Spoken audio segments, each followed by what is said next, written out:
night in Milwaukee, the Bucks, facing a 4-game sweep, took it down the throat of the Boston Celtics, aggressively opening up a 16-point lead.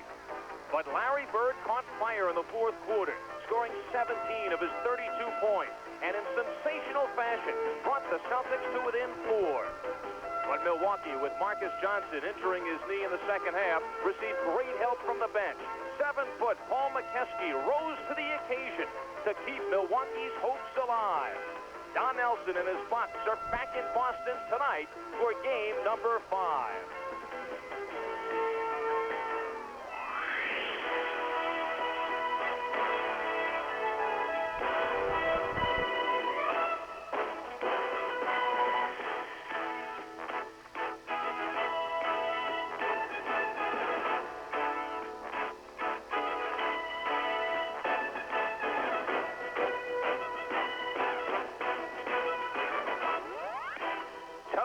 Live from the Boston Garden, it's Game 5 of the Eastern Conference Championships on the USA Network. The Milwaukee Bucks versus the Boston Celtics. Tonight's game is being brought to you in part by the Stroh Brewery Company, brewers of Stroh's, Old Milwaukee, and other fine beers. By Levi's, jeans, coats, and shirts for quality and style you can count on. By the 1984 Toyota Tercel 4-wheel drive wagon, now at your local Toyota dealer. And by Mobil Super Unleaded Gasoline. Mobil Super Unleaded. It's really powerful.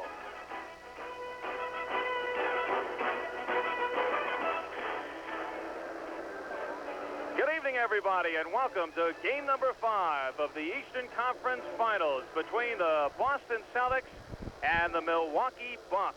And we apologize right off the top for some of the video problems we are experiencing here at the Boston Garden. I'm Al Albert along with Steve Jones, and welcome to the NBA playoffs on the USA Cable Network. Well, the Milwaukee Bucks able to avert the sweep at the hands of the Boston Celtics on Monday, and the Celtics now bring it home to try to wrap it up in game number 5. And the Milwaukee Bucks, Steve Jones, must do something that they haven't been able to do all season long, something that, well, none of the teams have been able to do here in the playoffs. Beat the Celtics at the Boston Garden. Well, the Celtics certainly are tough here at Boston Garden, but I think Milwaukee feels a great deal of confidence because they were able to control the tempo in games 3 and 4. They also shot the ball much better. In games 1 and 2 here, they couldn't get the ball to go down. They had the opportunities. So that's why their confidence is buoyed tonight.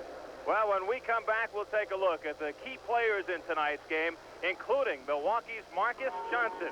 Suffered an injury in Game 4. He is back in action tonight. I'd sure like another Stroh's. Oh, wait. Alex? 2 cold Stroh's. Where do you see this? Just open the refrigerator. Just open one bottle. Just open the other. Now he's pouring yours. Now he's pouring mine. Alex, you better be drinking your water. From one beer lover to another Stroh's. Shrink to fit only you. Do the things that you do. It's a personal way. Wear 'em every day.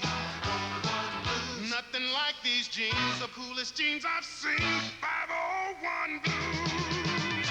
Levi's button fly. 501 Blues. Behold the Doubting Thomases. They don't believe anything you tell them about cars. No way. They don't believe you can get a roomy front-wheel drive car that's affordable and gets great gas mileage, too. Impossible. Then we showed them the Toyota Corolla, the high-mileage sedan that's roomy and downright affordable. Come on, how can Corolla give you so much for so little? It's just a Toyota tradition. We believe. We believe. We believe.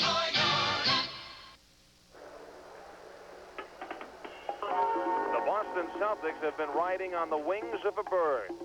Larry Bird has been the player that the Boston Celtics have tried to build their team around. Under pressure, he's been the guy that they've looked to. Score the basket, pass the ball, get the rebound.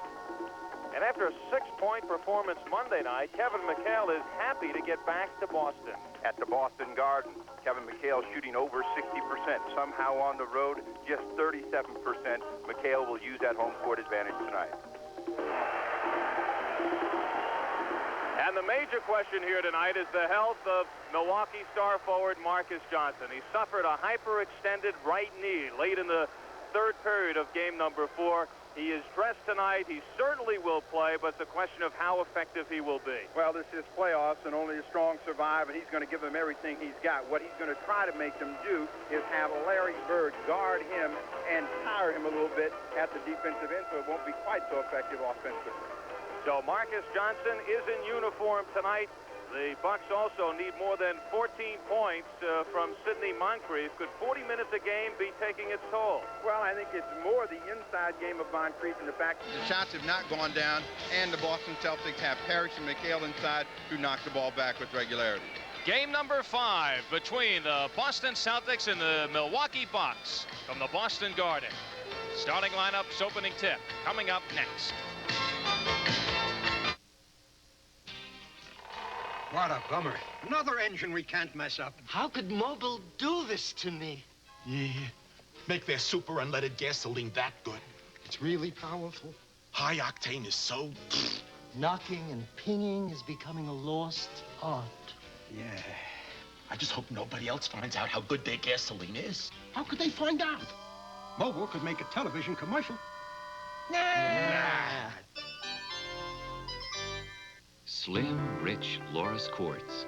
No wonder more and more people date on Loris Time. Look great on Loris Time. It's elegant quality quartz. All quartz at $9.95 to $54.95. Now people make a splash on Loris Time. With many styles water resistant to 50 or 100 meters, including dual display at $39.95. So wake up, America, to Loris quartz clocks and watches. They're everything except expensive. Olympic Weather Screen Oil Stain screens out the weather to give your home extra protection. Olympic Weather Screen has linseed oil and additives that penetrate wood and repel water. Extra Protection Weather Screen helps preserve the beauty of the wood. We have the inside on outside protection. Olympic. In every Olympic event, there are moments to hold forever, forever in steps. Feel the power of the pounding hearts, forever in steps. Yours is the magic to hold. Share the triumph, share the gold, forever in steps. Now I've entered all 24 events, Dad. Capture all the memories in this historic stamp collection at the post office. He has great news for all those people who are spending millions of dollars to ship pounds of air. All those people who are paying for a 2-pound envelope when they're only sending 1 pound. Here's the great news. Introducing the Emery 1-pound urgent pouch. Stop paying 50% more than you have to. Call Emery. Start paying for the delivery, not the air. Trust Emery's new 1-pound urgent pouch.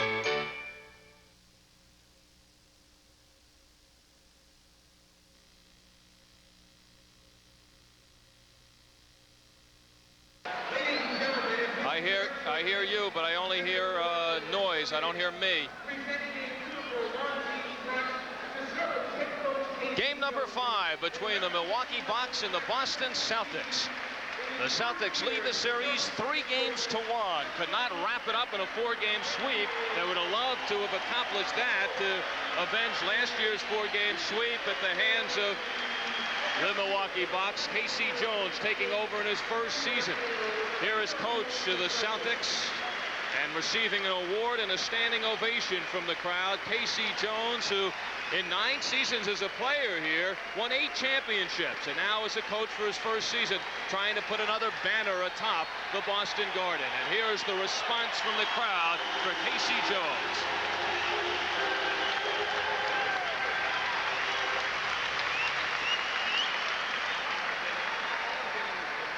It is obvious that the crowd appreciates the job that K.C. Jones has done this year, and certainly they have championship fever written in them, and they want to get ahead and look to Los Angeles Lakers, and K.C. Jones certainly feels that he's in a great position to do so tonight. And now the introductions of the starting lineups of the Milwaukee Bucks, the winners of the Central Division with a record of 50 wins and 32 losses. Sir Sidney Moncrief, starting at one guard spot. He averaged 21 points per game this season. Mike Dunleavy, who's been a sensational story. He was a stockbroker for most of this year, contacted in March with the injury to Tiny Archibald, and has stepped in. Perhaps the last game of the glorious career of Bob Lanier. He is at the center spot.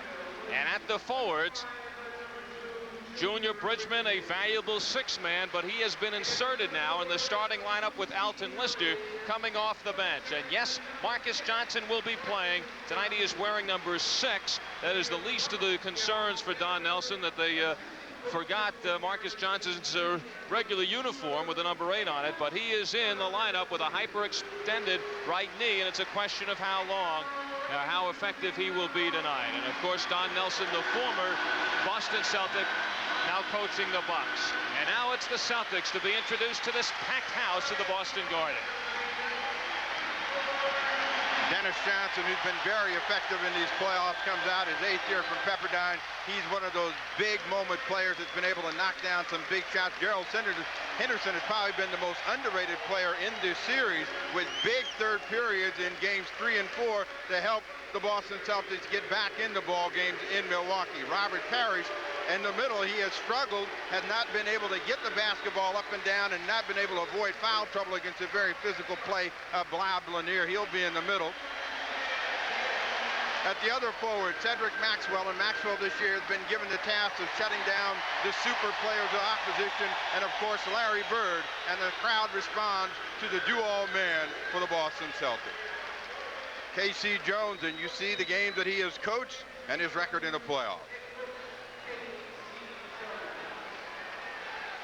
Handling tonight's game, Jake O'Donnell and Jack Madden. The referees, Joey Crawford is the alternate. Well, the Milwaukee Bucks have won the division title the last 5 seasons. They are now 1 loss away from being eliminated from the playoffs for the 5th straight year. Meanwhile, the Boston Celtics 1 win away from getting into the finals of the NBA championship for the 16th time, looking for their 15th championship. Pretty good percentage once they get there. Well, they've got, you know, a great championship record going for them. And of course, the team on the other side, the Los Angeles Lakers, they played the Phoenix Suns tonight. They're also in a similar position, 3-1, and they both would like to get these games over with and get ready to meet one another. The Milwaukee Bucks and the Phoenix Suns, of course, are saying, hey, let's take it 1 game at a time, and we'll see just how far we can go. Boston won the first 2 games here at home by a total of 38 points.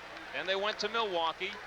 Milwaukee was up by 15 in game 3 before the Celtics came back to win it. And then in game 4, Milwaukee had the big lead and held on to make it 3-1. Boston with a lead, and they open with the ball. Maxwell guarded by Bridgman.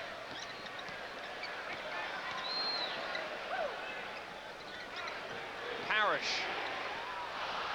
And Dennis Johnson, the offensive rebound, and turns it into 2.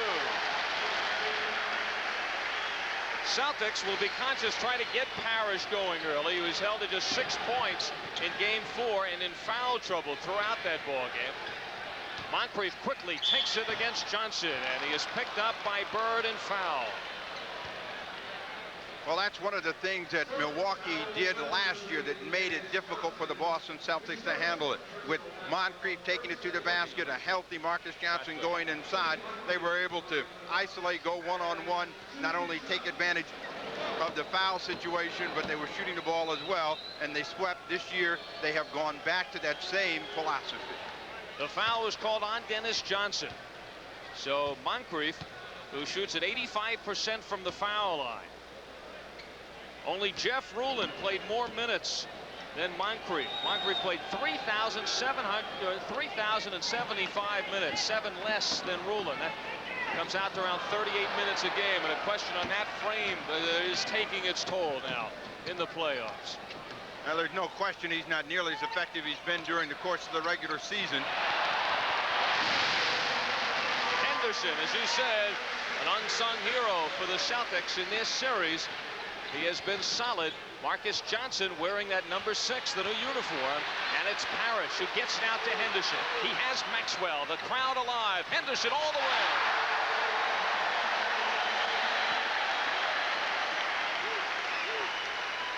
And the Celtics off to a 6-2 lead.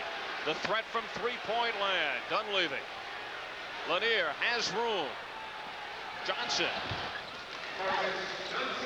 What's important for Milwaukee is to stay close early in the ball game. In games 1 and 2, they fell down early and it cost them. They never did really get the feel for the game. They hope that they don't get down big tonight and have to play catch-up basketball. And now the difficulty of Junior Bridgman at 6'5", trying to guard Maxwell, who has 3 inches on him. And there is Maxwell going in. Don Nelson has decided to go with Junior Bridgman in a starting forward spot, not risking the early foul potential of Alton Lister. And also matching Lister off the bench now against Kevin McHale. Moncrief ascends. So it is 8-6 in favor of the Celtics. 2 minutes gone by.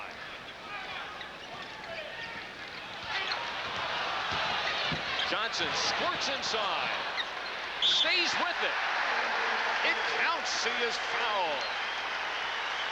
Now that's the thing about Dennis Johnson. You just can never count him out of a play. Coming inside, Bridgman does a smart thing, goes up, forces him to shoot the ball a little bit closer than he wants, but Johnson with the good inside position gets it up, gets it down, draws a first personal foul against Bob Lanier and has a chance for the three-point play.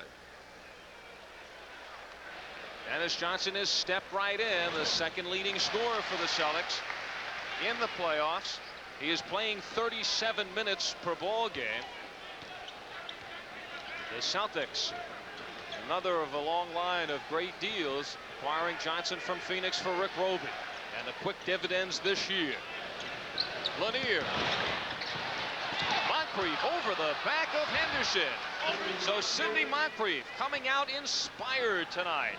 And it's 11-8 in favor of Boston. Henderson on the run. Speaking of inspired, Gerald Henderson, who had 18 points in game 4. He had 19 in game 3, all in the second half. Moncrief makes room. Parrish looks for the outlet. Maxwell. And Bird touches it for a rare occasion here in this first period. Larry Bird with the sensational, his first field goal.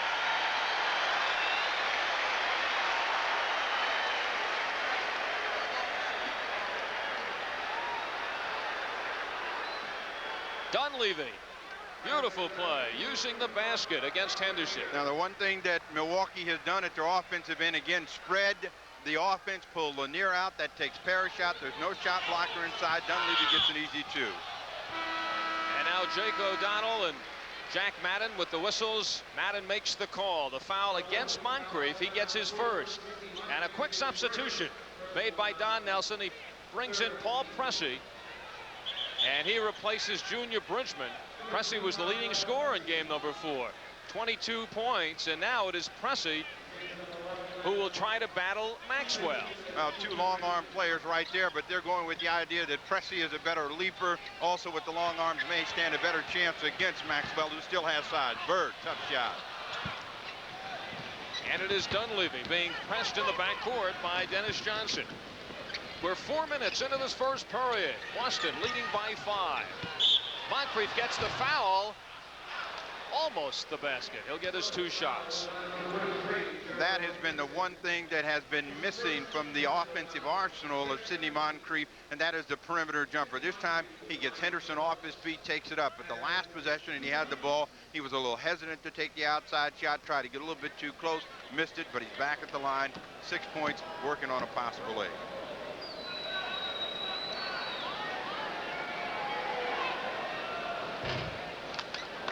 Statistically, Sidney has been down during the playoffs. He averages 21 points a game, 18 in the playoffs. Shoots 50% from the floor, 46 in the playoffs. 85 from the line, 82 in the playoffs. Not that a Steve Jones would not take those statistics, but Sidney just a little off the pace. Don Nelson, who has helped raise some championship banners here in the Boston Garden, hoping to stay alive. So Maxwell going up against the smaller defense, whether it's Bridgman or pressing. The Celtics going to Maxwell early. Well, the one thing that the Celtics have done tonight is we see Dunleavy penetrate inside, shoot the ball better early in the ball game. They're shooting well over 70% at this point. Milwaukee not doing a bad job, but when a team is shooting it's hot like Boston, it's tough to catch up and go ahead. The foul is on Henderson, his second. Milwaukee's tactic, Steve, in game number 4 was to just drive it down the throat. And what they did was get Robert Parrish in foul trouble. And here tonight again, they're trying to get down that lane. Well, again, with Parrish out on the perimeter trying to shut down Bob Lanier, that's allowed penetration for Dunleavy, Marcus Johnson, Moncrief. And the Bucks creep to within 3. Henderson will move so quickly with the ball. Maxwell has become a focal point offensively. Henderson stops and pops. Maxwell with the long arms. Parrish with the longer arms. And Marcus Johnson has the last say, but they call it goaltending. How do you like that? Marcus Johnson goaltending on Parrish. Well, Bob Lanier does an excellent job of knocking this ball away, but it comes right back to Parrish. He comes inside, and Marcus Johnson right underneath the basket knocks it away for the goaltending call. Dunleavy pulls the trigger. Out it goes to Henderson with Bird.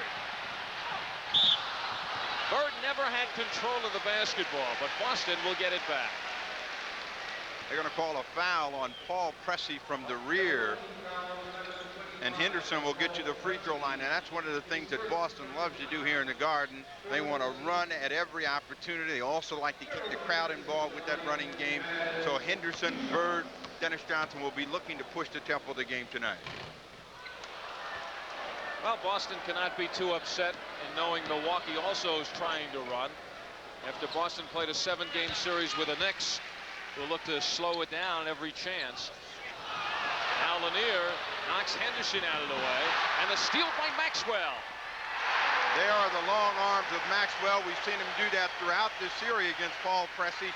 Lay back and just poke check the ball away, take it in, or pass it off for an easy 2. Maxwell again from behind looked to steal, but instead the foul. And a timeout is taken with 6 minutes and 48 seconds to go in the first period. And the score, the Boston Celtics 22 and the Milwaukee Bucks 14. As we pause for a word from our local systems. Psst. The draft is coming. No, the NBA draft, live, only on USA, June 19th. Whenever I was late coming home from a date, it was always because I was spending too much time in the back seat of the car, but it was fun in the back seat of the car. USA's cover story visits Suzanne Summers, a bombshell who knows her business. I can't tell you the satisfaction that I feel being a successful woman, because I got there myself, and it feels real good. Suzanne Summers on USA's cover story at 7 p.m. Eastern Saturday. This week on Saturday Nightmares, Joan Collins plays the vamp in a vicious scheme. George Papard takes care of some dirty business. Angie Dickinson shows how to succeed in suicide. And Catherine Ross proves that love can lead to murder. Wake up for Saturday Nightmares, starting at 8 p.m. Eastern on USA Saturday. Turn to Radio 1990 for up-to-the-minute music news, videos, and current events. Radio 1990. We don't miss a beat. At 7 p.m. Eastern, 4 Pacific, tomorrow. With their banners hanging overhead, there are 14 of those. And the Boston Celtics looking for number 15 this season. They finished with the best record in the NBA and now are just one win away of getting into the finals and await the winner of the Los Angeles Phoenix series, which could end up tonight in LA. The Celtics getting the boards, they're getting out on the run, and they have an 8-point lead in the first 5 minutes of the game.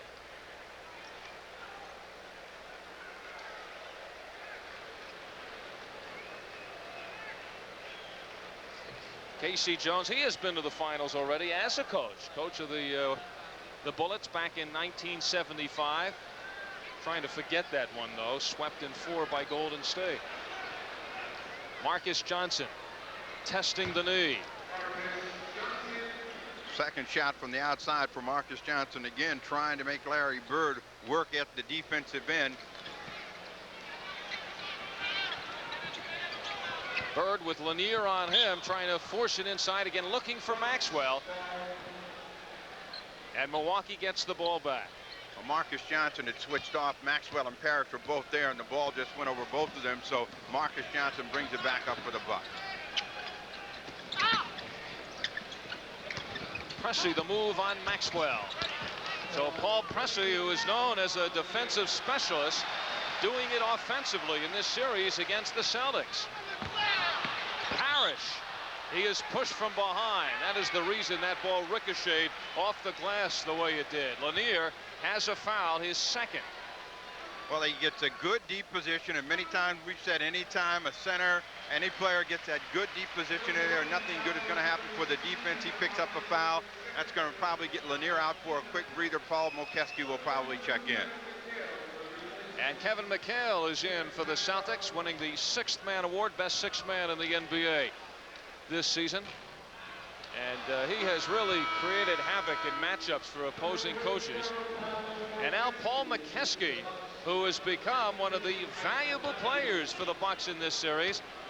He is averaging 10 points per ball game. That is actually just 1 point less than Robert Parrish.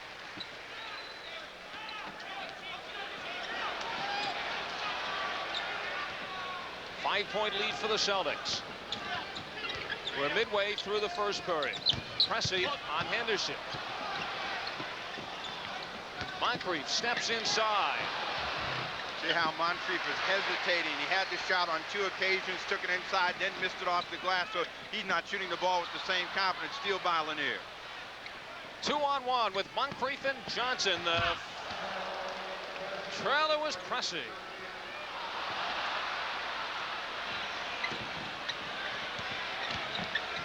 Bird, the double team, looking for the open man. It's Dennis Johnson waving for it.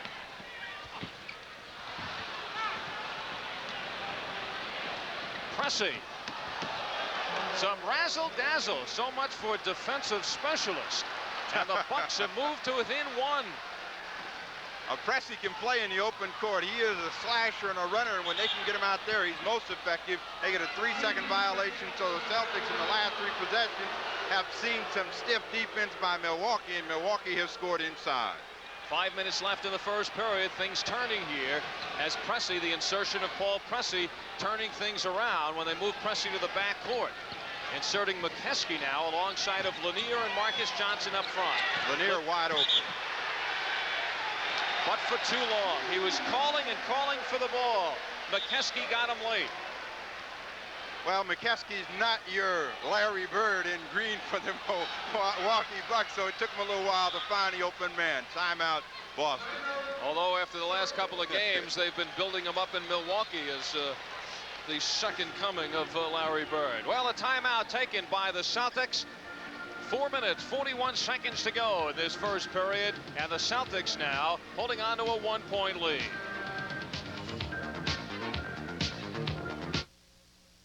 Right now, your body's thirsty for more than water. You're working your body till you can't do more. Gatorade is thirsty, so give your body what it's thirsty for. Gatorade is thirsty for that deep down body thirst. When you exercise, you lose fluids and minerals. Gatorade puts them back fast. It's no ordinary thirst quencher. It's Thursday. Gatorade is thirsty for that deep down body thirst.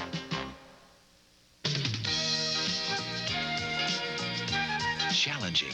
That's the word for Congressional Country Club. It took this shot to the pin to settle a 5-way playoff and give Fred Couples the win at last year's Kemper Open. He'll be back to defend his title against an outstanding field that's scheduled to include Stadler, Irwin, Mahaffey, Morgan, and other top pros. See it all when the insurance companies of the Kemper Group bring you the Kemper Open live on CBS June 2nd and 3rd. Well, the Milwaukee Bucks insisting it is not over yet. Well, Bob Lanier, who's been very effective in just being inspirational that time, comes up with a nice steal up to the swooping Paul Pressey. He gets it up and down over the top. Paul Pressey is a very effective open court player, and whenever they can get in transition, and they'll get this ball out to Moncrief. Moncrief will see Paul Pressey up ahead of him. Pressey with his own magic and long arms and in for an easy two. And that was all started by Mokeski, who made the block. So Pressey off the bench, instant offense, 6 points. Quinn Buckner, the former Buck, checks in for the Celtics. Bird now looks to go to work. He has been out of the offense early. Larry Bird weaves his magic with several of the Bucks right on him. 4 minutes, 20 seconds to go in the first period. Put Buckner in the ball game, who's a more physical player, inside to Mokeski. And it's Pressey who comes up with the garbage. 4 field goals, 8 points now for Paul Pressey. He was the high man in game 4 with 22 points, hitting 7 of his 11 shots, plus 8 of 12 from the foul line. So Pressey doing a lot of work inside. Game 3 was in foul trouble and did not see much playing time. McHale bombs from the outside for his first bucket. And Boston by 3. Kevin McHale, who will be Steve Jones' guest at halftime. 3 minutes, 40 seconds to go in the first quarter. McKeskey with the drive. You look at that last possession, and what do you see? Bob Lanier playing out on the perimeter, Paul Mokeski in the middle. Mokeski determined to get inside, just buries his shoulder, doesn't come. The first time the ball comes long, he's going to go right back up with it, draw the foul against Quinn Buckner, and go to the free throw line. And you could just tell how the building of confidence in McKeskey has helped him on the court. Before, Mokeski played as if he didn't belong, and with the new playing time and the fact that Nelson has confidence in him, he is now beginning to feel he belongs in the green. Lister out of the ball game. Lanier out, Lister in. 27-25, the Celtics by 2. 3.5 to go in this first period. Celtics off and running early, but the Bucks now have battled back. McHale with Lister on him. Bird steps inside. Parrish is stripped of the ball, but a foul. Again, one of the Celtics' trademark has been the ability to hit the board. Johnson goes for the pump fake by Bird. The ball comes short. There's Robert Parrish, McHale inside. Parrish taking it back up, drawing the foul against Paul Pressey. That is his second, and that's not good news for Don Nelson. The rainbow foul shot by Robert Parrish, who in game 4 in foul trouble throughout, hit only 2 field goals in that game. For 6 points, he has 6 points now here in the first period, along with 6 rebounds already for Parrish. 3 minutes left in the first. Lister goes to work, got it, and he is fouled with McHale on his back. Again, the ability to open the court and allow a player to cut inside has made Milwaukee a much more effective team inside. Lister with the good drop step, rolls back inside, draws a foul, taking a page from McHale, who runs that play against him, and he's at the free throw line for a 3-point try. Alton Lister, who is another one of the projects for Don Nelson, who has certainly come through, has been a starter most of the season, but now coming off the bench. A strategic maneuver by Nelson here in the playoffs. 2:50 left in the first. Buckner.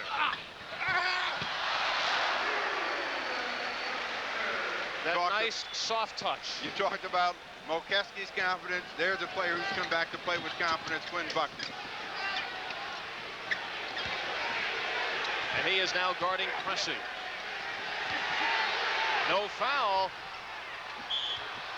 And there's the whistle. Marcus Johnson complaining, wondering why whistle wasn't hit when he was. Third personal foul against Paul Pressey, who's been very impressive here in the first period of play. Nelson's going to have to get him out of the ball game. Dunleavy checks in, Moncrief goes out, but Marcus Johnson threw that ball up because he felt he had gotten fouled and was trying to at least get the ball in the air, get in the act of shooting. Nothing. And they come back with Quinn Buckner at the line.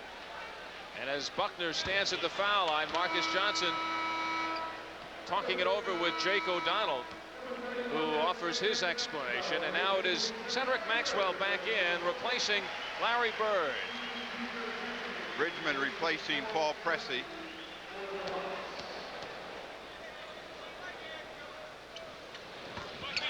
Buckner in this series has become either he or McHale, becoming the first man off the bench. So Buckner was sliding to the end of the bench earlier in this season, now becoming vital. And there he is, fighting Parrish for the ball. The veteran Buckner in his 8th season out of Indiana. Maxwell being bothered and throws it away as Buckner races back, and a backcourt violation. The fans are contending that it was tipped. It was tipped. Dunleavy got a piece of the ball. Red Auerbach says he got the ball. Says, hey, I'm sitting all the way up here. I could see it. But Jack Madden makes the call. Dennis Johnson. 7 points for Johnson. He had 26 the last game here in Boston, performing at home with a minute and a half to go. In the first period, Boston now by 6. Junior Bridgman guarded by Johnson. Lister got it. So Lister off the bench, quickly providing 5 points. McHale on Lister. He's got it, but it won't count. Traveling on McHale. Huge break for Alton Lister, who was all over his back. He'd gotten up in the air, came right down on McHale, who was trying to get himself set as we take one more look. There's McHale inside. Now he tries to get himself gathered. Looked like a clean move by McHale. So instead of a possible 3-point play and Boston leading by 7, Milwaukee with a basket here now could move to within 2, and they do. Alton Lister again, and with 55 seconds left, it's a 1 field goal game. Buckner calling out the signal. Bridgman face guarding, never saw the ball. Luckily it came to Paul Mokeski, and Marcus Johnson has it. 17 on the shot clock, 32 in the period. Dunleavy, there's a 3-pointer for the lead. Swish. Dunleavy. Dangerous from the 3-point area, as he shows there. And Milwaukee has lunged in front. Last shot now for the Boston Celtics. 8 seconds left. Parrish. 3 seconds. Bridgman lets one fly. And the buzzer brings a close to the first period of play, as the Milwaukee Bucks have battled back to take the lead here in Boston, where the Celtics have not lost in the playoffs in 8 games. We'll be back. Dan Gurney and his Toyota Celica GTS take on the All-American Racers pit crew. The pit crew looks over the Celica's ventilated disc brakes, the independent suspension. They check out the Celica's single overhead cam engine and electronic fuel injection. Inside, they check the Celica's luxurious comfort. What does all this mean to you? This is the right stuff. Oh, what a feeling. Celica. Toyota. Beatigo Creek, Louisiana, and Milwaukee both mean something great to these guys. Beatigo Creek means bass, fat and tasty. And Milwaukee means beer, cold, crisp, old Milwaukee beer, and the smooth golden light taste of old Milwaukee Light. Old Milwaukee. And old Milwaukee Light. Taste as great as their name. Let me tell you, it doesn't get any better than this. Slim, rich Loris quartz. No wonder more and more people date on Loris Time. Look great on Loris Time. It's elegant quality quartz. All quartz at $9.95 to $54.95. Now people make a splash on Loris Time, with many styles water resistant to 50 or 100 meters, including dual display at $39.95. So wake up, America, to Loris Quartz clocks and watches. They're everything except expensive. First period stats with the Bucks leading by 1. Hot shooting, Milwaukee 59%.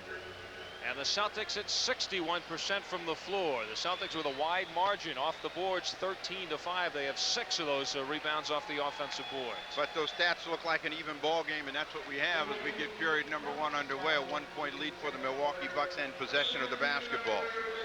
Danny Ainge is checked in for the Celtics. Larry Bird back on the floor. What has turned it around for the Bucks, who trailed by as many as 8? Milwaukee's ability, they get a possession back as Buckner was pressing back there, but Milwaukee's ability to open the court. Now, Don Nelson is telling him we got 2 seconds to get the ball inbound, and they do. Bridgman double team. Johnson works away from Buckner. And there is Lister, but he was over the rim. Offensive interference is called by Lister. Don Nelson is appealing now to Jake O'Donnell, and O'Donnell says, get back to the bench. Well, it looks like this is a good tip for Alton Lister. The ball is out. He catches it and drops it back in, and Nelson has a legitimate complaint. Well, the whistle toots, and the foul is called against the Bucks. It is against Johnson. Mokeski steps in against McHale. As Nelson now looking for McKeskey to be the man to match up defensively against McHale. Again, the traveling violation called against Kevin McHale. Setting up the box, they have Dunleavy and Marcus Johnson now in the backcourt with Lister, Mokeski, and Bridgman. Actually, Johnson bringing it up, takes some of the pressure off, bringing it up against Maxwell. Now, this is a matchup that Junior Bridgman can exploit, and will try to do so now. Oh, this is tough inside tonight. And he yanks it down, And he is fouled by McHale. The crowd thought that McHale had all ball. But Jake O'Donnell says no. Foul number 2 on Kevin McHale. Bridgman looking for the first opportunity. Then he sees Lister inside. Lister almost got that one to go. Follows his own shot. Takes it up real strong. Draws that personal foul, the second against McHale, and he'll go to the line. But again, the key for them tonight has been the ability to open up the middle. That one hard to believe as Lister looks at his hand, saying that it slipped. Well, I'd look at my hand. I'm 15 feet away and I shoot at 12. And following through, asking for the towel. Whether it's a charade or not, we'll never know. And now the crowd really getting on him. And he is there. He's a 63% foul shooter. See, he was right. That's right. 1 minute gone in this second period. The Bucks lead by 2. Bird wide open. McHale. That's the position that they cannot give up, and McHale was inside that time for an easy 2. Dunleavy sets up McKeskey, who puts up a flyer. And here are the Celtics on the run. Ainge to Buckner. McHale. And it is ripped down by Bridgman. Packed house here at the Boston Garden. Really getting into this one. Many may have felt that the Celtics would just come in and wrap it up after losing game 4, just looking to come home to do it in front of their fans. It looked like that early in the game, and the Celtics ran out quickly to an 8-point lead. 4 on the shot clock. Bridgman gets it off.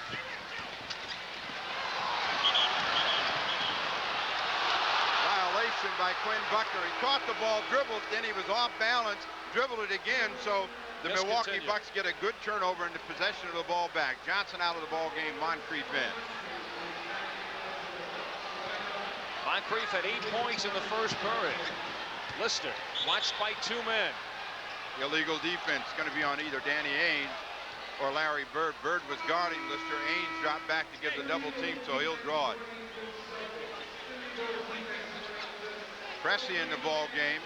the Celtics make a pair of substitutions in the backcourt, Dennis Johnson and Gerald Henderson. Now, is this a gamble by Don Nelson? 10 minutes still to go in the second period, putting in Pressey with the 3 fouls. Well, he has been effective. I'm sure he's going to tell him, do all you can not to draw that 4th foul, and at the same time play the same as you did in period 1. Moncrief.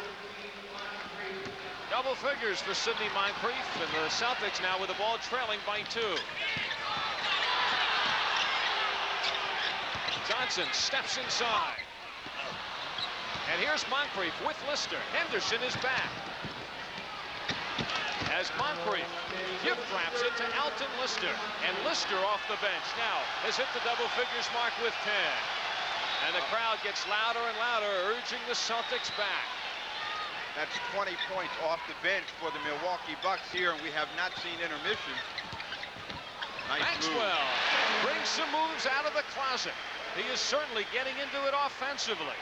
He had 19 points in Game 3, came back with 18 in Game 4. He averages 12 points a game during the regular season.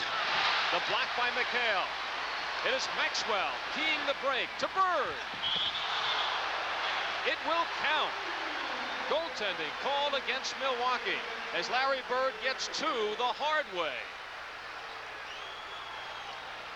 Casey Jones wants the foul. Well, they get a 4-on-1 break, and they come in here. There's Larry Bird. Moncrief goes up and catches the ball up in the air, and they're also going to give Bird an opportunity to get a 3-point play.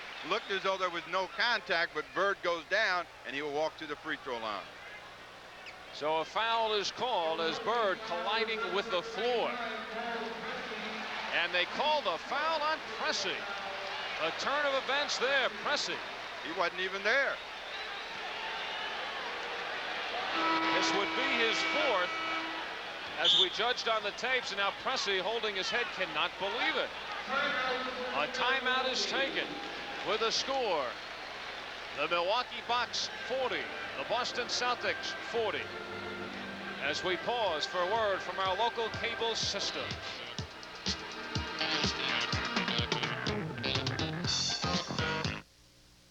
Turn to Radio 1990 for up-to-the-minute music news, videos, and current events. Radio 1990. We don't miss a beat. At 7 p.m. Eastern, 4 Pacific, tomorrow. Time is running out on your worn-out, inefficient furnace and air conditioner. But that's just as well, because right now, Great Lakes Heating and Cooling will buy your energy waster at our Blue Book value, any brand or condition, when you buy a new, high-efficiency Carrier air conditioner or furnace. And Great Lakes will give you an additional $300 rebate when you purchase a Carrier heat pump system. Don't let time run out. Call Great Lakes now for a free estimate. Call 581-1400. Your old system could be worth a lot more than you think. Hello, I'm Elaine Kissel, hypnotherapist, and I'm here to tell you a fact of life. That diets only work while you're on them. Staying on them isn't easy, and when and if you reach your goal, then what? Just more of the same old struggle? If you want to get in control of your eating habits and lose weight, call me, Elaine Kissel, at 569-7121. Call Elaine for your consultation appointment and get the benefit of her 35,000 hours of one-on-one experience for your personalized... They have changed the foul to Sidney Moncrief as the replay will bear out, starting at this end with Junior Bridgman being blocked by Kevin McHale, and then it is Maxwell on the run. It's a 4-on-1 Celtic break, and Maxwell will find Larry Bird out on the wing, and you can see that Moncrief is the only player around, and there was some contact as Bird put that left arm up. He goes down. Pressey now shows up late, but almost not late enough to get in that play, and they correct it. Pressey stays in the ball game. Bob Lanier checks in. He will replace Mokeski. Alton Lister, who's been very effective, stays in. A sigh of relief for Paul Pressey and also the Milwaukee Bucks. And now it is Larry Bird, whose streak of 30 straight foul shots was broken in game number 4. Could untie this one, and he does. He is 41 of 45 from the foul line in this series. 7 points for Bird tonight. In the playoffs, is averaging 29 points per ball game. Has been brilliant for the Celtics. And Boston now leads by 1. We have 8.5 minutes to go in this second period. Pressey off the screen of Lister. And those are the shots that allow the Boston Celtics to run, and they'd like to see more of those perimeter opportunities. Here they come in transition. points for Larry Bird. It has been a slow start for Bird, not really getting into the flow of the offense, but now he is the leading scorer, the Celtics, with 9. Well, Bird is the type of player that can start slowly and explode for big points in a short period of time. It is called against Parrish.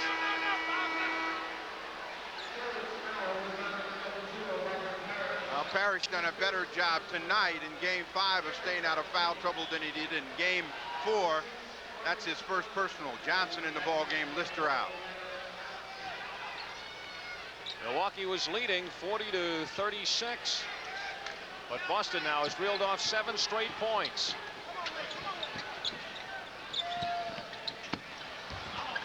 Nice pass inside to Lanier. Johnson accelerating, but turned around by Pressey. Going to work on Pressey with the 3 fouls, and he has to let him go. 4th field goal for Dennis Johnson. His other 3 have been off offensive rebounds. That's a key possession for Milwaukee, who has not scored in the last 3 possessions. They got to get a hoop here. And it wheels out on Bridgman. 9 straight points for Boston. Will they make it 11?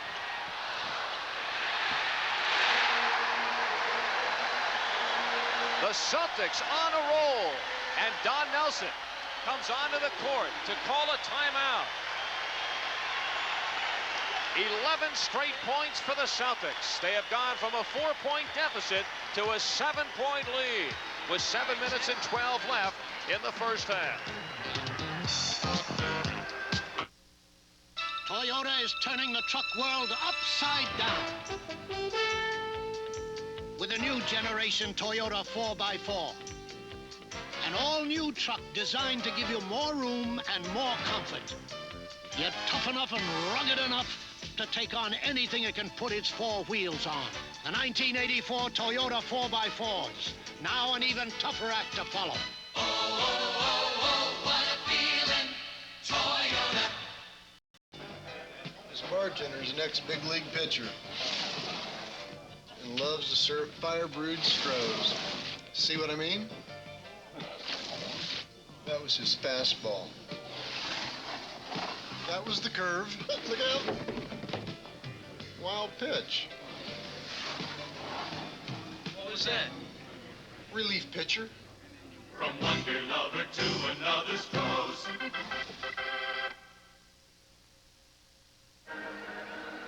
Coming up at halftime, Steve Jones will be talking with the best 6th man in the NBA. He happens to be here tonight. Kevin McHale, also our special feature on the Dauber, Bob Lanier, the veteran in his 14th season in the NBA. This could be his last game tonight. And also statistics and highlights of this very interesting first half of play. Well, at the end, or from that last timeout called by the Milwaukee Bucks, Don Nelson came out on the floor, and Jake O'Donnell said a little bit too early after Dennis Johnson missed the shot. Cedric Maxwell made it to give the Celtics 11 straight points. Milwaukee called a timeout, and a technical assessed to Don Nelson, who came on the floor. Jake O'Donnell said before the timeout was called. And Don Nelson, who once prepped to become a referee after his praying days were over, says, I wouldn't have called it that way. Well, certainly Nelson is familiar with the rules for officials. He's not going to agree with a lot of the calls tonight as his team is now down. They got to find a way to get back to controlling the basketball game at their offensive end as they had earlier. Lanier. 12 straight points for the Celtics. Pressing. And he breaks the string at 12. Pressey gets his 5th field goal. So he becomes the 3rd Buck with 10 points. Moncrief and Lister already there. Clear out for Maxwell. Now Bridgman gets some help.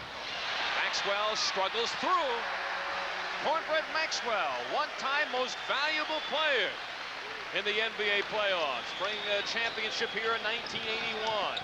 And he has 12 points, the high man for the Celtics. The foul there on Dennis Johnson. So Johnson, who has fit in so well here in his first season with the Celtics, gets his 2nd personal foul, the 3rd team foul. Bird with the steal. Lanier knocks it away. And the Bucks wave comes back. Finger roll by Marcus Johnson gives him 6 points. Boston leading it by 6. And we have 6 minutes left in the first half. Milwaukee is doubled up, and this time they poke the ball away, and they have numbers. 3-on-1. Bridgman slips through, and now it is a 4-point game. So the Milwaukee Bucks just will not go away. Junior Bridgman gets his first field goal in the game.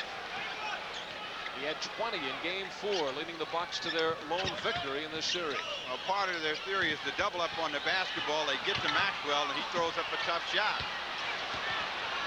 And here comes Milwaukee again. Moncrief sets up Johnson. And the whistles blow. Both referees agree. And the foul is called against. It could be against Dennis Johnson. You'll see Moncrief coming down and suddenly seeing daylight, so he forces it, knowing Marcus Johnson is behind him. They say that Bird did not get him. It looked like Bird was the guy that made the contact. They give the foul to Dennis Johnson. He does not agree with the call, and Johnson goes to the free throw line. Marcus, that is. Dennis Johnson has his 3rd foul. A change for Don Nelson. Mike Dunleavy goes in, and now Pressey comes out. So Pressey able to survive, even with the scare with the 3 fouls. Almost got his 4th. And he leaves with 10 points. 3-point lead for the Celtics. 5 minutes, 20 seconds to go as Henderson races away, and he is fouled from behind. And the crowd applauds the call made by Jack Madden. Well, Dunleavy is telling someone, I got picked off. Somebody's got to talk to me, and also they have to have some defensive help. A good foul because Henderson had a clean layup. And hardly Henderson and Dunleavy match up in speed. Marcus Johnson veering in on Larry Bird. And he draws the foul. That is the first on Bird. Well, that's a tough matchup for Larry Bird. Whenever Marcus Johnson gets in an open court or has a clear side, Bird is going to have to retreat. He gives up too much ground. Johnson comes in with the finger roll, creates the contact, goes back to the line where he just got 1 of 2. Well, how does Marcus Johnson look to you, playing with the hyperextended knee? Well, the way he's been moving, he doesn't move as though he's going to have a lot of problems tonight, and most of them will come from the free throw line right there. But he seems to feel very mobile and very effective so far in the early part of the ball game.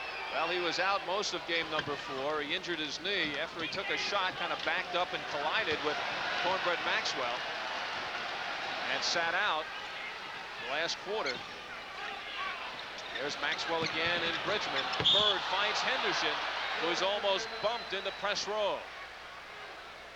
Well, that's the 4th personal foul, so again, they will take it out. They have Moncrief wasting a good foul, making sure Henderson does not get the ball up in the air, but again, the danger. They double up, and that leaves Bird open, who finds a cutting Gerald Henderson. Harris sneaking away. How does a 7-footer sneak away? Well, that's what Don Nelson just asked. How did that happen? By the way, Moncrief, that last time down, committed his 3rd foul, so he and Pressey each with 3. Bob Lanier has not been effective tonight. He came out with great effort in game number 4, but has not been able to get the ball up and down here yet. Looking for his first field goal. Bridgman with a shot clock down. Moncrief, blocked by Bird. Bird dives and saves.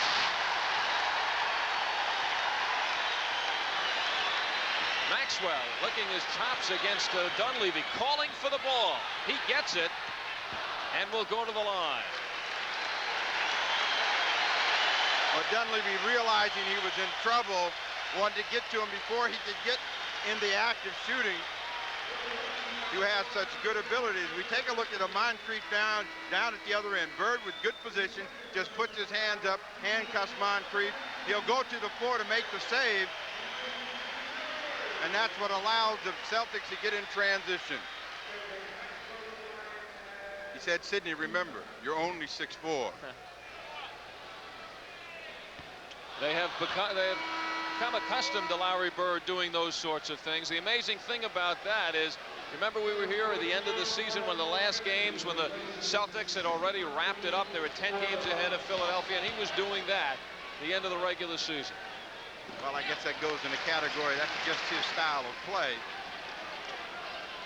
Maxwell, 1 of 2. He's got 13 points in the ball game. 5-point lead for the Celtics. 4 minutes left in the first half. Johnson. Here's Lanier for his first field goal. He cannot get it. He was right there, but so was Parrish. And Maxwell stepped on the line. Demonstrated by Jake O'Donnell. Maxwell is saying, but I got a little help to step on that line. They give the ball up, but Lanier looked as though he was going to get that opportunity, but he had to set himself. A quick Robert Parrish off his feet makes the block. Al Albert and Steve Jones bringing you game number 5 between the Bucks and the Celtics here on USA. Bridgman did not set well for the shot, but Lanier finally gets his first bucket of the night. And it brings Milwaukee to within 3. The difference this time, Lanier did not bring the ball down. Caught it as it came off the glass and put it back up while it was in the air. Celtics won a 22nd timeout. Well, you were talking about how effective Lanier was in game number 4, and he talked about after the game that flashing through his mind was he did not want this to be my last game, and if it did, he wanted to go out strong. Well, you think of perhaps it's flashing through the mind again with the odds really against him coming into the Boston Garden, where the Celtics have not lost to the Bucks this year, where the Celtics have not lost a playoff game in 8 games, and Lanier has to be thinking that this may be the last time he's stepping on the court. Well, there's no question about it. I'm sure he wants to extend it one more game and then one more game after that. He's just got to try to find a way to become more effective at the offensive end. They need somewhere between 14, 18 points from Bob Lanier tonight if they're going to get out of here with the victory. And he has not been as effective as he was in game number 4, nor has Mr. Junior Bridgman. Well, they each have 2 points. A field goal for Bridgman, a field goal for Lanier. Boston with a 3-point lead, although they've done heavy duty on the boards, out rebounding Milwaukee 26-12. Henderson, that's a shot he has been hitting the last 3 games, gets another try. And McKeskey with position. Dunleavy saves. But McKeskey cannot get carried away with his recent stardom. Well, he made a great rebound, got the ball out, caught it back, and then he saw he was in trouble, did not want to get double teamed, so he took off toward the other end. That's when he traveled. But he was getting no help. Dunleavy had fallen into the crowd.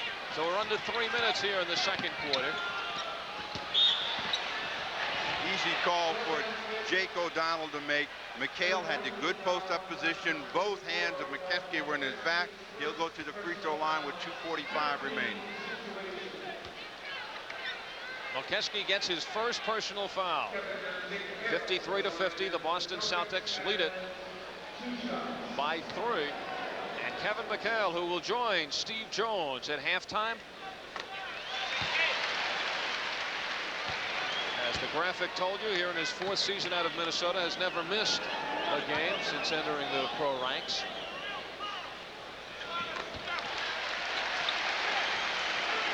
He averages 18 points per game during the regular season, down to 14 per here in the playoffs, or at least against Milwaukee. Moving screen on Bob Lanier, trying to free Dunleavy. Another easy call to make. Bridgman, Moncrief comes in the ball game. Marcus Johnson goes out. And that's foul number 3 on Lanier. If it is his finale, certainly one he would, at least this first half, like to forget. 5-point lead for the Celtics. Moncrief now matched up on Bird. That matchup shades of the NCAA Midwest Regionals 5 years ago when Arkansas went up against Indiana State and Moncrief went up against Larry Bird. Breaks are important in winning. And Milwaukee is getting the ball to come up from the outside, but they're not getting the follow-up shot. This time, the ball comes long, somehow bounces over toward Gerald Henderson, and Dunleavy whacks him across the arm, and they're back at the free throw line. Dunleavy becomes the 3rd Buck or check that, the fourth Buck to commit his third foul. Dunleavy, Pressey, Moncrief, and Lanier each have 3. When you run that off, that seems just a game in reverse. In game 4, it was the Celtics in early foul trouble. And now it is taking its toll as the Bucks trail by 7 points. Molkeski, who has a pretty good outside shot. That is his shot. He likes that side of the floor in that particular spot. Pressey was open, but he had the opportunity and got it up and down. Just under 2 minutes to go in this first half. The Boston Celtics looking to eliminate the Milwaukee Bucks, who did the same to Boston last year. Larry Bird, that soft touch gives him 12 points. Last year was the Bucks who created a nightmarish summer off-season for the Boston Celtics. The Milwaukee Massacre. The Bucks knocked the Celtics out in 4 last season. And that very much on the minds of the Celtics as they entered the playoffs this year. Bird runs it down with a minute and a half, just under that, here in the second period. Anderson watched by Pressey, who certainly doesn't want to pick up his 4th foul now. They switch it, so that means Bird again will have a chance to break down Paul Pressey. 5 on the shot clock. Lister helping out. McHale.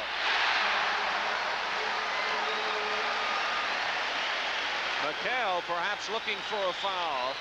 And a 20-second timeout is called by Milwaukee as the Boston Celtics now with a 9-point lead with 53 seconds left in the first half. I think Don Nelson hopefully will try to end up getting a couple of hoops right here and getting a little bit closer, but he's satisfied that they're at least within shouting distance of the Boston Celtics. They don't want to see a couple of more hoops run off and them go in the locker room down by 11, 12, maybe 14 points. So they're going to try to come up with something positive with this possession, then come back and play some hard defense and hopefully come back with one more easy basket before they go in the locker room. This game is being brought to you with the express written consent of the National Basketball Association. Any rebroadcast, retransmission, or any other use of the pictures and accounts of this game without the express written permission of the NBA and the USA Network is prohibited. Both Dennis Johnson and Paul Pressey with 3 personal fouls go out. ML Carr in, Lorenzo Romar in. This is Romar, number 5, looking for the ball. And Sidney Moncrief unable to get it in the allotted 5 seconds. Not what Don Nelson diagrammed. Well, Nelson was telling Lister, this is what I want you to do. Lister forgot, and Nelson not happy about that, and Boston with the ball again. It opened up their first double figures lead. Bird makes the fake. Bridgman stays with him. And Moncrief yanks it down. 32 seconds left in the first half. We've certainly seen a game of streaks. Boston late second period running off 12 points in a row. After falling down by 4, went up by 8. 7 on the shot clock. 17 remains in the quarter. They'll get 5 as it rang down to 3, so they still have a shot clock to contend with, and the fact that they're playing tentative basketball as we go here to intermission. Bridgman will inbound. And the Bucks can't get it in for the 2nd straight time. And it leaves Boston the ball. Now a technical is called on Molkeski. He is really getting confident, isn't he? The Milwaukee Bucks unraveling at the seams here late in the second period. Larry Bird, the #1 foul shooter in the NBA. This is not the way that Nelson wanted to go into the locker room. Now, what they've got to do is not get into a confrontation with the officials. 14 seconds left. They have got to just realize that in the last 3 or 4 minutes of the second period, they broke down, come back and play some positive basketball.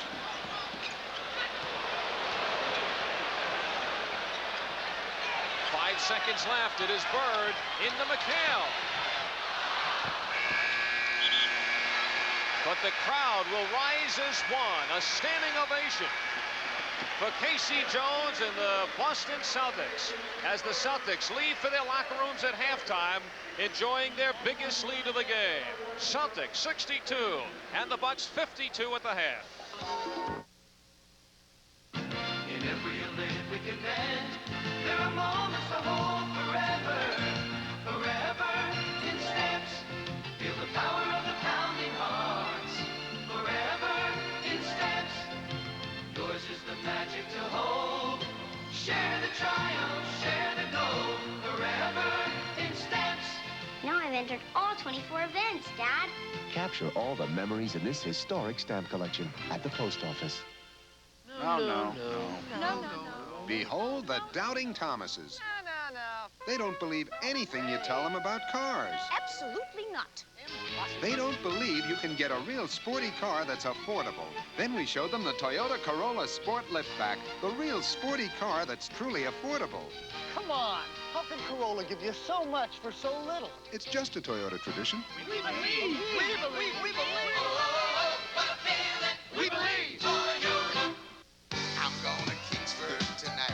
I'm really going to do it right. Want a great big taste? Now you know I know how. Fire up your appetite. I'm going to Kingsford tonight. You gonna trust that steak to any ordinary charcoal?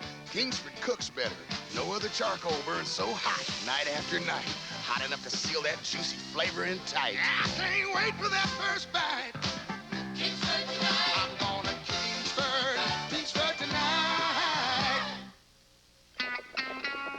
Seguin, Texas and Milwaukee both mean something great to these guys. Seguin means barbecue at its biggest and best. And Milwaukee means beer. Cold, crisp, old Milwaukee beer. And smooth, golden old Milwaukee Light.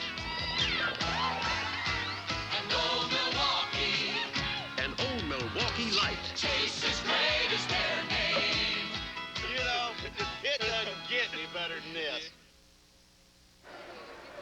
Game number 5, the Celtics looking to wrap up this series with a victory, and at halftime at home lead the Milwaukee Bucks by the score of 62-52.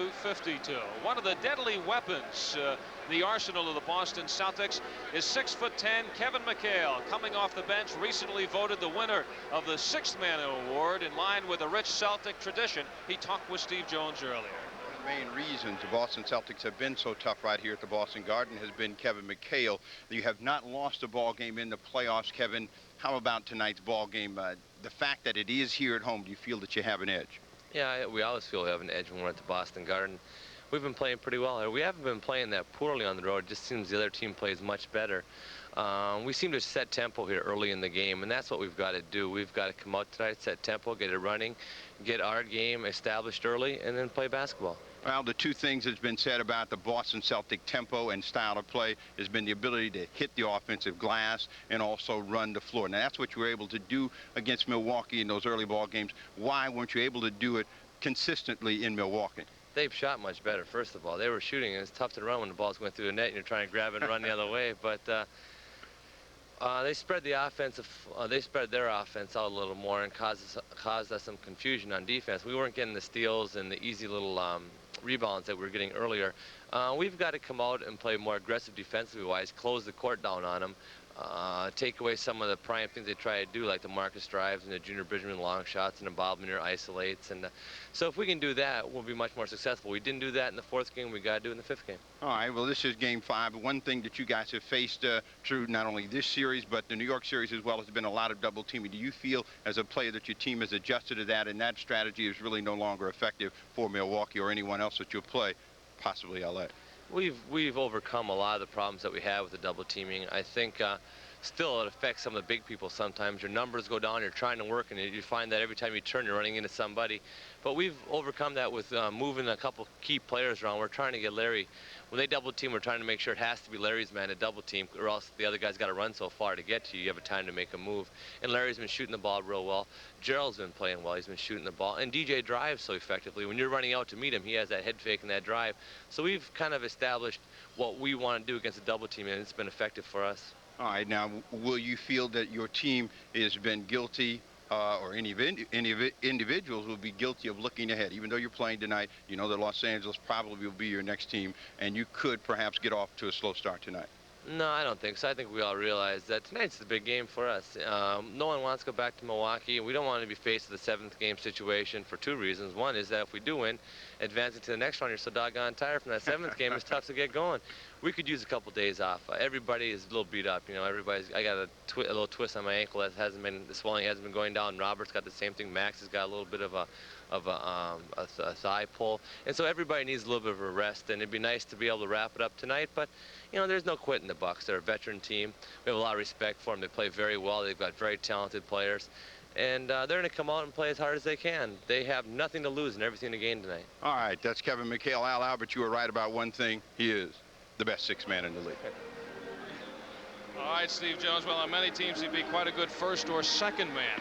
Our thanks to Kevin McHale for joining us. And on behalf of Toyota and the local Toyota dealers, we'd like to present Kevin with this great-looking Toyota tote bag. Here at halftime at the Boston Garden with the Celtics leading the Bucks by 10 points. Coming up, we take a look at another big man in the Bucks uniform. Our special feature on the Bucks, Bob Lanier. It's Tom Clark delivering at 9:28. It's a 7:27 over the Golden Gate. It's Bill Flynn coming through when time can't wait. It's UPS next day air, and that means getting it there. Getting it there for American industry with early morning delivery, speed, economy. It's Jim Wilson getting jets on their way. It's the UPS system working night and day. It's UPS next day air, and that means getting it there. Getting it there. The final basket. Match point. The last lap. Right now, your body's thirsty for more than water. It needs Thirst Aid. Gatorade.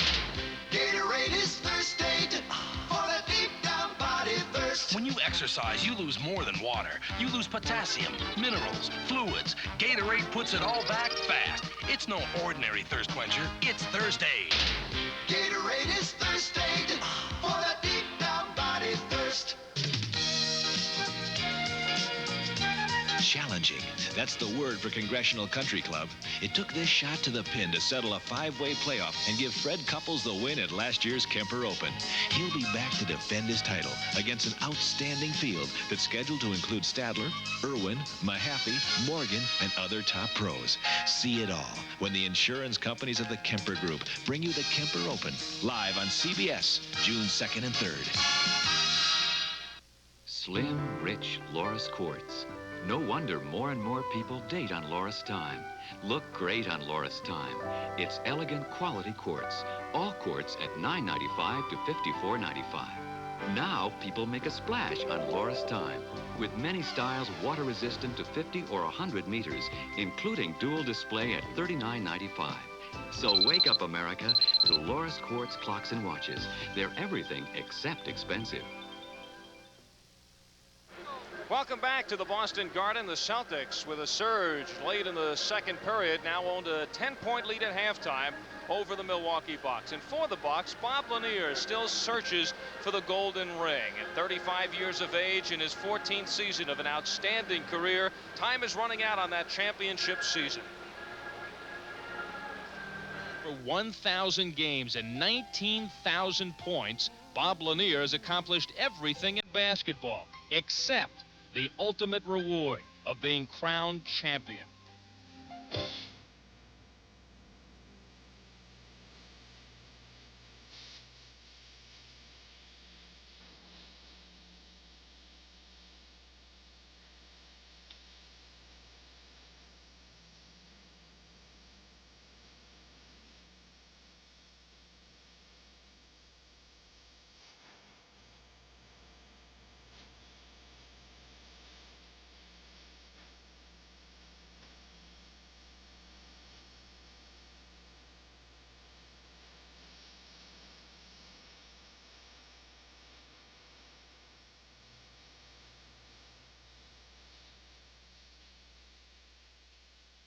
I tell you, it would be poetic justice if I could go out that way. I mean, you couldn't write a script any better for my last year to be able to do that. There have been people like Maravich who were talented players that never won a championship. It took Chamberlain a long, long time to win a championship.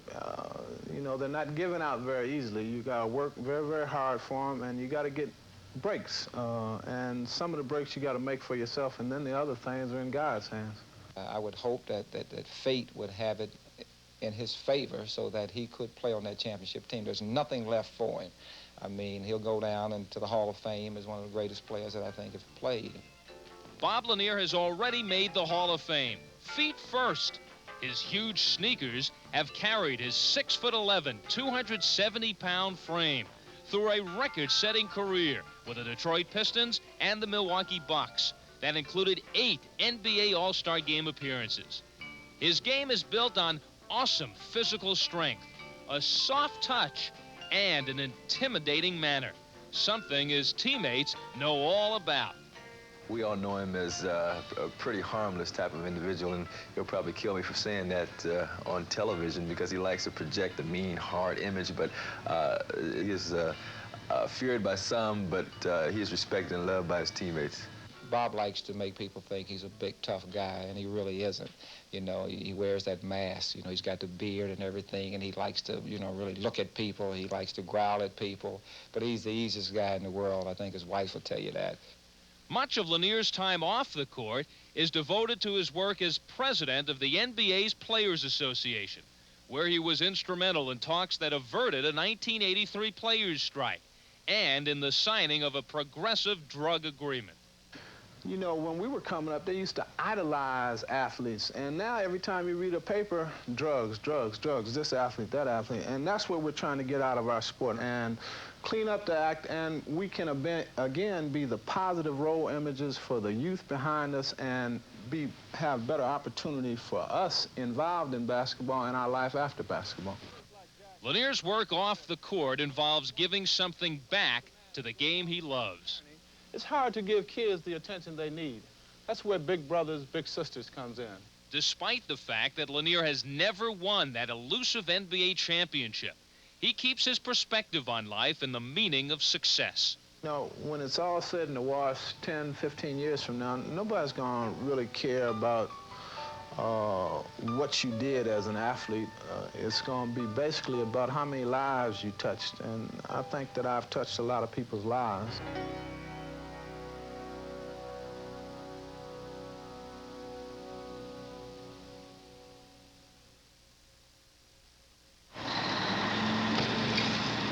I can't believe we're bidding a job this big. They wanted somebody new. Running your own business, you've got to give it your best. And that means personal computers from Digital for extensive business software, graphics, communications, and a revolutionary customer support plan. Not even the world's largest computer company gives you so much. Got it. But the second largest does. Digital Equipment Corporation. Emory has great news for all those people who are spending millions of dollars to ship pounds of air. All those people who are paying for a 2-pound envelope when they're only sending 1 pound. Here's the great news. Introducing the Emory 1-pound urgent pouch. Stop paying 50% more than you have to. Call Emory. Start paying for the delivery, not the air. Trust Emory's new 1-pound urgent pouch. At Olympic Stain, we believe wood is one of the most beautiful things in the world. But the wood must be protected if the beauty is to last. Olympic Stain with linseed oil gives strong protection by penetrating the surface and actually strengthening the fibers. So even if the weather isn't beautiful, the wood will be. We have the inside on outside protection. Olympic. Hey, guys, I'm back. Catch anything, Riley? Yeah, caught this granddaddy of a fish. But when I got him in the boat, he says, I'll give you 3 wishes if you throw me back. A talking fish? Well, it was hot. I was thirsty, so I wished for a nice, cold Stroh's beer. And there it was. Tasted so good, I wished for another one. 2 wishes, 2 Strohs. And what'd you do with the 3rd wish? Hey, would I forget my friends? From one beer lover to another, Strohs. The second half of tonight's game is being brought to you in part by Honda, the makers of the Honda Prelude, by the Stroh Brewery Company, brewers of Stroh's, Old Milwaukee, and other fine beers, and by Levi's, jeans, cords, and shirts for quality and style you can count on, and by Mobil Super Unleaded Gasoline. Mobil Super Unleaded, it's really powerful. as have been the Boston Celtics at the late stages of the first half, as they have opened up a 10-point lead, 62-52, over the Milwaukee Bucks, looking to wrap things up here in game number 5. Earlier in the first half, Milwaukee experiencing their best success when they were been able to spread the offense. Well, there's no question that they had one particular strategy involved tonight, and that was Bob Lanier starting out on the perimeter. This time Bob will come from the outside, and that's going to allow Sidney Moncrief to get good rebound position against Gerald Henderson. Strong rebound. Moncrief will then muscle his way back up with the turnaround jump shot, banks it off the glass, and gets 2. Moncrief, along with Paul Pressey, who's hit 5 of 6, and Alton Lister, who's hit 4 of 5, all in double figures. Marcus Johnson, playing with the injured knee, has 8 points. Dunleavy with 7. As far as the Celtics are concerned, again, a big offensive night for Cedric Maxwell. Well, the Celtics have been known for exploiting mismatches, and this is a mismatch for the long arm Cedric Maxwell against a springy Sidney Moncrief. He gets it up and down on a twisting move. You see their leading scorers, Maxwell with 13, Bird with the strong period as well to come back with 13, Johnson and Henderson 9, Kevin McHale with 8 off the bench. And we are ready to start the second half. In the first half, Milwaukee 47%, the Celtics 51%. Celtics hitting from the foul line, and you saw the rebounds, 31-15 in favor of the Boston Celtics. They have 14 off the offensive boards, 17 off the defensive boards. Well, I think the ones that have really hurt them have been the rebounds that have come along, and then they've been able to get another opportunity and take it back in. Milwaukee starts with an open court offense. They come right back with Moncrief, who penetrates, draws a foul, and goes back to the free throw line. So we start the third period like we did the first. Sidney Moncrief, when he entered Arkansas as a freshman, Eddie Sutton said he was, well, there's about 300, 400 players coming into college ball at the same level as Sidney Moncrief, and when he left, through his hard work, his diligence, he was in the top 3 or 4 players coming out of college. 11 points for Moncrief. The Celtics were trailing 40-36 midway in the second period, then they outscored the Bucks 26-12 the rest of the way. Henderson with Johnson in the backcourt. Henderson dashes inside. Johnson takes it off the hands of Lanier. And now it is Dunleavy. Moncrief walks the baseline. Again, a tough try for Moncrief. He wanted to foul as he came inside, got no whistle, stays a little late to argue with Jake O'Donnell, and that's going to allow Henderson to get inside. Gerald Henderson, he becomes the third Celtic in double figures with 11. He's now complaining to Jake O'Donnell. He thought he was fouled on that shot.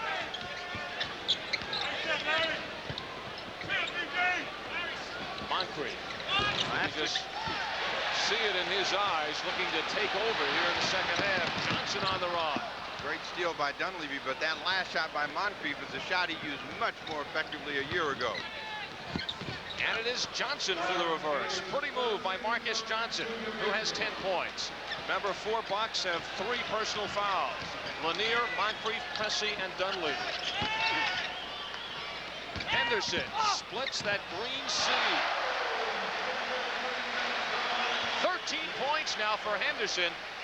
He moves into a scoring tie with Maxwell and Bird to lead the Celtics. The third period for Gerald Henderson against Milwaukee has been his period, and he comes out strong again as they try to double team. We'll see what Milwaukee counters with their next offensive defensive possession. Johnson, friendly rim, and he has a dozen points. He's now the leading scorer for the Bucks. Maxwell goes to work on Bridgman, and the foul on Junior Bridgman, his second. So Bridgman is in a different role now. Having started the last 4 games, he is one of the premier 6th men in the NBA. They're trying to contend with Maxwell. What does that do to Junior Bridgman and also the chemistry of the team when you're so used to having him coming off the bench? Well, I think the one thing that Don Nelson was looking for was more offensive punch. They struggled in game 1 and 2. He decided, well, we got to get Bridgman in there and get some firepower. They bring him in the starting assignment. Now you have to be concerned about where you're going to get some punch off the bench. Now, what has happened in this matchup tonight, he's working so hard against Maxwell, he's sacrificing his offense at the other end. He's 1 of 8 as we start the 3rd period. And Maxwell has outscored Bridgman at this point 15-2. 11-point lead for the Celtics. Again, Milwaukee spreading it out from Moncrief inside, posting on Johnson, and credit the basket. Seems as if Johnson enjoyed that. Did not get the best of it, but going inside against Moncrief. The one thing Don Nelson does not want to see happen is this lead grow larger than 12 points. His team can stay within some hailing distance. They'll feel as though they'll make one more charge at them, perhaps get command of the game again. Parrish reaching over Lanier. That's where the rebounding has hurt the Milwaukee Bucks. Long rebound. They have not been able to come away with it. This time Johnson does. 3 minutes into the second half. Marcus Johnson looking to reach back. And now Casey Jones off the bench yelling out to take your time. And Casey Jones' message comes across. Dennis Johnson guarded by Pressey. Oh, shit.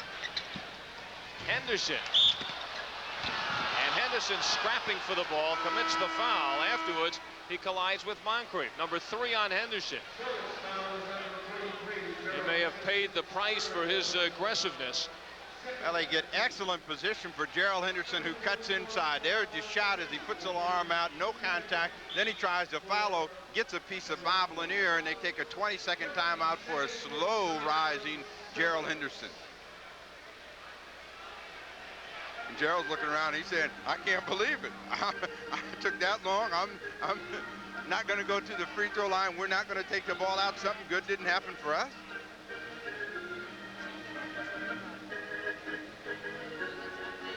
Now the Boston Celtics this season winning 62 games. The 4th year in their last 5 that they have hit the 60-win plateau. And Don Nelson, the former Celtic, bringing in his Milwaukee Bucks, a team that won, well, only 50 games this year. 50-32, capturing their 5th straight division title. This may have been Nelson's best coaching job of all of the division championships that he's won. He's had a lot of injuries. He's had to work around Lanier. As we take a look at that offensive rebounding statistic where the Bucks are down big to the Celtics. Lukowski back in. Lanier looking for room, has to get out. Oh!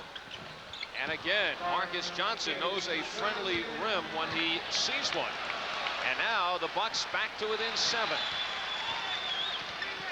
8:20 left in the 3rd. Maxwell going one-on-one on McKeskey. Finger roll. Well, you talk about friendly rim. That ball was short. He just got a piece of it and it stayed on and rolled down. Maxwell with a strong offensive game tonight. Maxwell now on Moncrief. McKeskey with Bird. Well, that was McKeskey's answer to the sky hook. Bird gets his 2nd foul, and Paul McKeskey, who has been an inspiration to his Milwaukee teammates, will now get to the foul line. McKeskey playing on his 4th team. Started with Houston, then Detroit, then Cleveland. He was waived by Cleveland. Actually, Milwaukee didn't even pick him up on waivers. He cleared waivers, and Milwaukee feels that they saved $1,000 by letting him clear first. Nobody interested, and he has certainly become a solid contributor. Don Nelson doing some work on Paul McKeskey, and now he is paying dividends. He is averaging 10 points, 7 rebounds a game in this series. Set up by Bird. A big play right there, because Milwaukee had a chance to come down and cut it to 5. Well, what hurt the Bucks in that opportunity, they make a good defensive series here as Parrish comes in, watch the long arms, and then That's Alton Lister that comes over. Moncrief can't control. Dennis Johnson snakes the ball away, and then there's Mokeski to hammer him across the arm. Bridgman back in the ball game. Marcus Johnson out. The quick hands of Dennis Johnson making the play and getting himself to the foul line. That's his 5th offensive rebound, so he's been very effective tonight. A tired Junior Bridgman back in the ball game. Bridgman played 39 minutes in game number 4. He gets his time off the bench, but not that kind of time. 11 points now for Johnson, who's been averaging 17 points a game in this series, 4 points over his season average. Boston by 9. 7.5 left in the third. Mokeski being guarded by Bird. Bird throws it out for Henderson. Oh, beauty! Henderson ridden on the back by Pressey all the way. And now Boston by 11. Well, Henderson knows about the long arms of Pressey. They turn the ball over again. Bird starts the second break.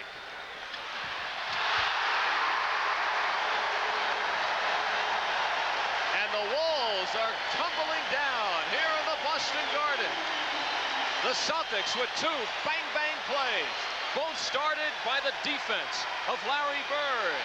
And now the Celtics have their biggest lead, 13 points over the Bucks.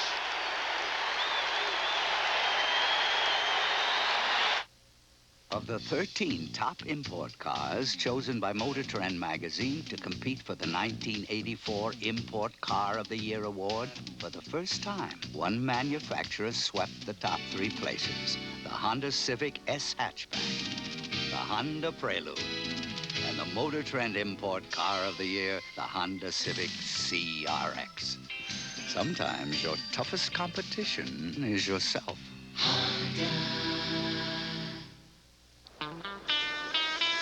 Shotgun Rapids, Idaho, and Old Milwaukee both mean something great to these guys. The shotgun means white water at its best, and Old Milwaukee means a great beer.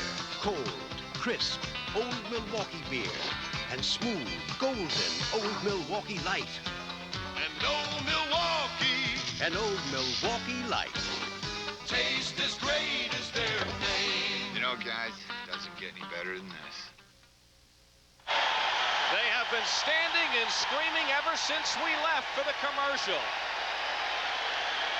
The packed house acknowledging the last 2 plays by the Boston Celtics, and this is what got them going. Paul Mokeski saw an opening but didn't have the ability to really handle the basketball between Bird and Johnson. They throw it out. You'll watch Henderson realizing that Pressey's trying to make the block on one side, uses the rim, and gets it up and down. They force the ball inside. Bird knocks it away. Henderson in the middle for the Boston Celtics, looking for a transition opportunity.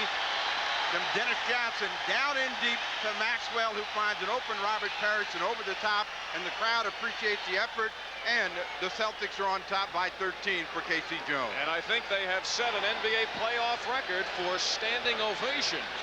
And finally, they are now settling down as the Celtics have opened up their biggest lead, 13 points. Pressey has some trouble. But it was Larry Bird who started both of them with his defense. You know, in the New York series, Hubie Brown called Bird defensively like a middle linebacker. He roams, he double teams, he clogs the middle, and you saw an example there in those last 2 plays. Bob Lanier, that was a violation right. on Bob Lanier, so that's 3 straight turnovers. Milwaukee needs to settle themselves down. 6:33 to go here in period number 3. Bird sets for 3. He's dared. He does it.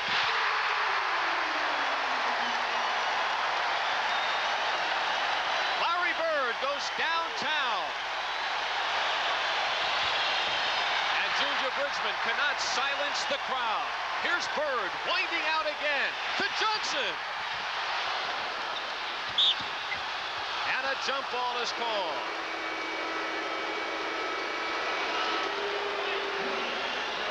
Tremendous block by Paul Pressey the last time down to shut down this driving effort by Dennis Johnson. Look at the long arms. He gets that one, but the ball comes right back down to Dennis Johnson. Moncrief reaches in. They say tie him up. Lanier's going to jump. against the Dennis Johnson.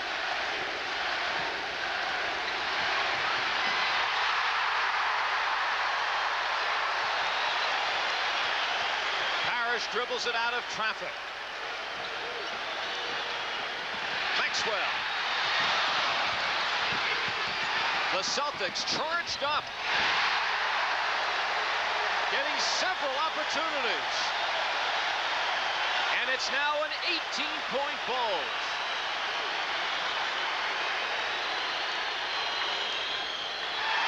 And here they come again.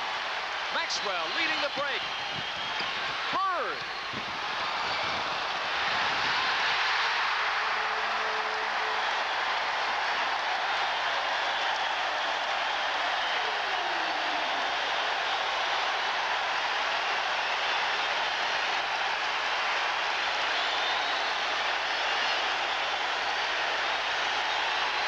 The lead soars to 20.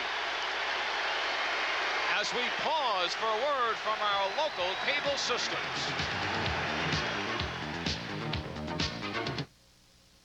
It's Olympic Profiles, previews, a look back and a look ahead. Countdown to 84. Check local listings. The fuse has been lit for explosive action. USA has packed your Tuesday nights with the superstars of wrestling. It's Tuesday Night Titans Wrestling TNT. Featuring the heroes, the villains, the glamour, the glory. Tuesday Night Titans Wrestling TNT. Premieres Tuesday, May 29th at 8 p.m. Eastern, 5 Pacific, only on USA. It's dynamite. Last year, Yannick Noah went from up-and-comer to national hero in a single stroke. And a stunning early round loss by Martina Navratilova opened the door for Chris Everett Lloyd. Now be a part of the high drama on red clay when USA presents exclusive same-day coverage of the French Open. Martina shoots for the Grand Slam while Noah is challenged by McEnroe, Connors, Lendl, and more hungry aces. Get ready for more miracles in Paris. The French Open at 8 p.m. Eastern on USA, June 4th and 5th. The Celtics are in what you would call a roll. Well, they certainly have got themselves in the driver's seat with some good defense and great offensive board work. Bird follows his miss, takes it up and down, and the lead is at 20, and the crowd here at the Boston Garden is, I guess you would call, in a hysterical state. The decibel level as loud as it has been this year. The job for the Milwaukee Bucks now is to try to get this 20-point deficit somewhere within 10 or 12 as we start period number 4. Block inside, and here come the Celtics again. Well, right now, I think they'd like to try to get it to 18. And a traveling violation. They've only taken 8 shots, and they've had a tough time scoring. They had a good play work that time for Lister inside, didn't get it to go down. 8 shots in 7 minutes. They've been outscored 21-11. 9 straight points for the Celtics. Desperation for the Bucks looking for a basket. And Lister can't get it up there as Parrish stripping of the basketball. So Robert Parrish has his 3rd foul. There has been hysteria here in the Garden. Here in this 3rd period, Mike Dunleavy trying to bring some form of settling the situation for the Milwaukee Bucks. Some stability out on the court. This was a spurt that the Boston Celtics and their faithful here at the Garden were looking for. McHale comes in the ball game. Maxwell will take a seat. Maxwell leaves with 17 points. Only Larry Bird has more. 1 more.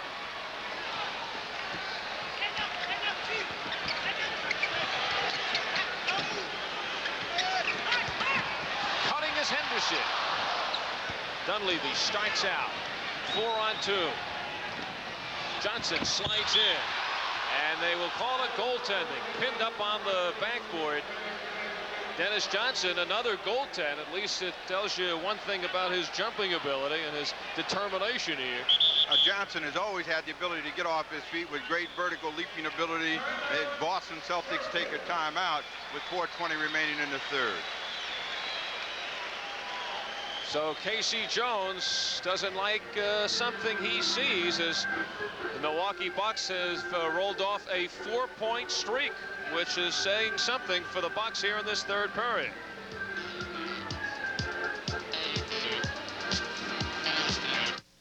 Shrink to fit only you. Do the things that you do. It's a personal way. Wear 'em every day. Nothing like these jeans, the coolest jeans I've seen. 501 Blues. Levi's button fly. 501 Blues.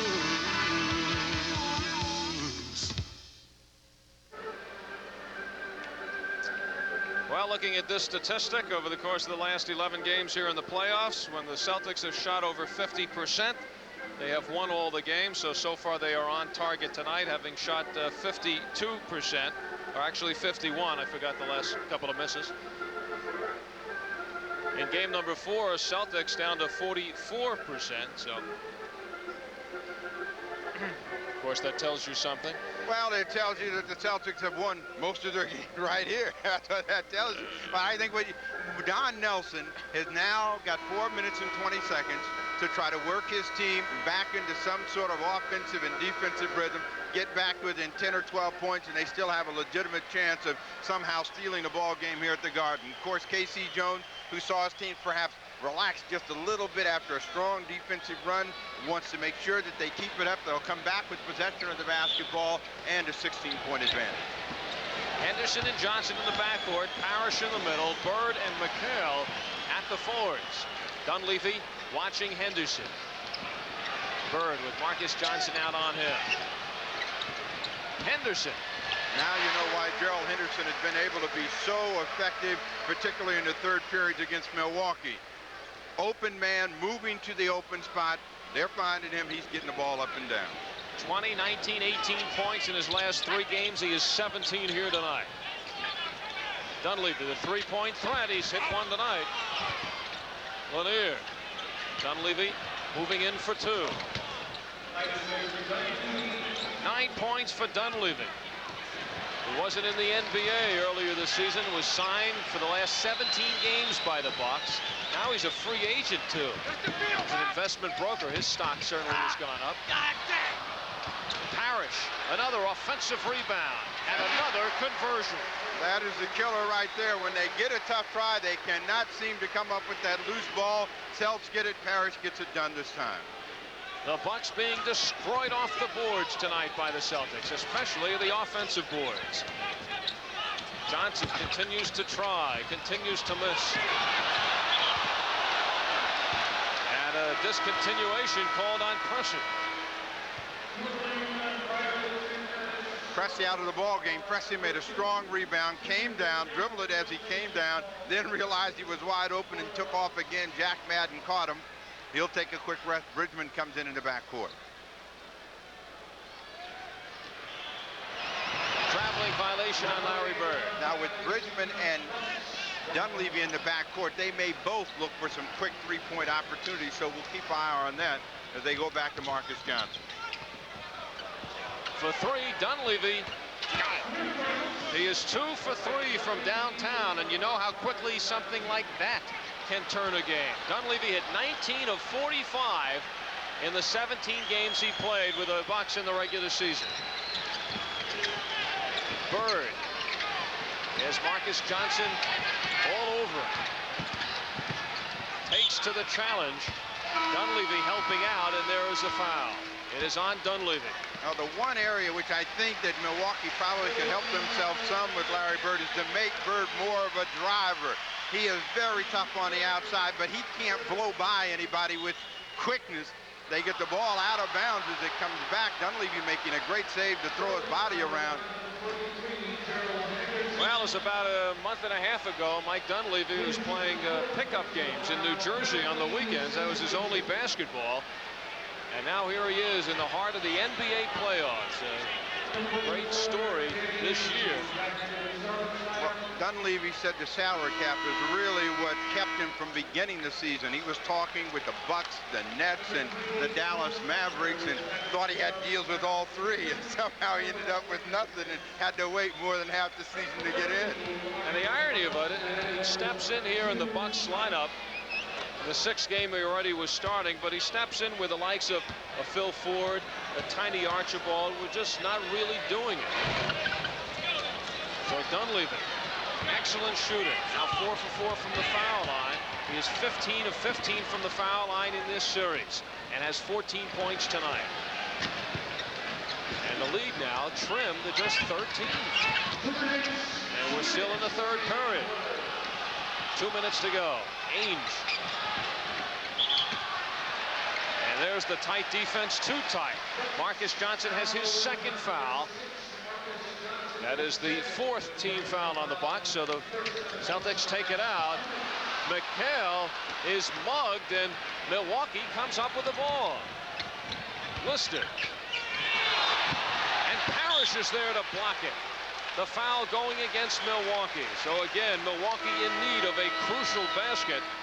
Get it inside, but unable to get the ball to the hoop. Well, they had the transition opportunity, but Lister had to catch it, set himself, and again, the long arms of McHale or Parrish have been present tonight. They knocked that ball back, then they pick up the foul against Dalton Lister and come right back to the free throw line. So Moncrief comes back in the ball game, Paul McKeskey in.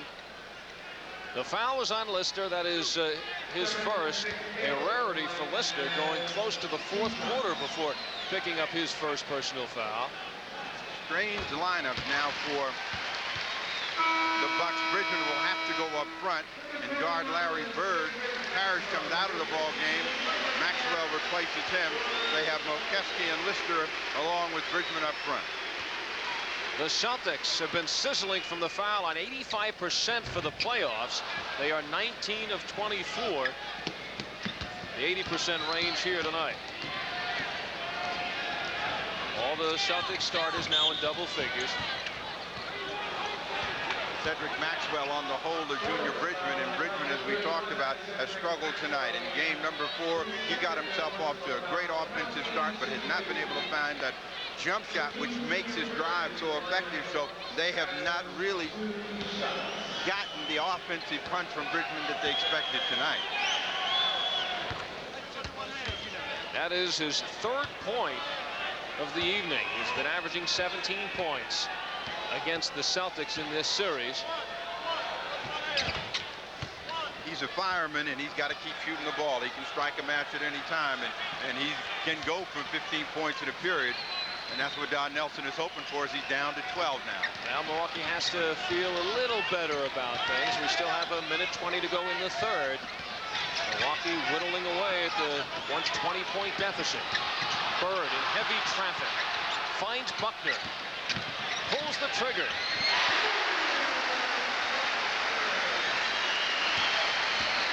Timely basket by Buckner, who has 5 points. Well, Buckner, like Dennis Johnson, not the reputation of a shooter, but certainly a winner in the fact that he's going to make some big plays.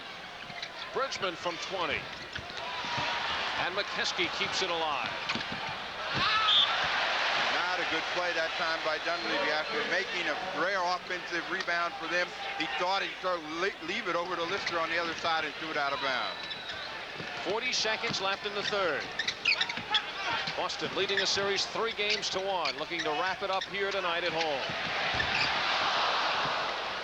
30 seconds left.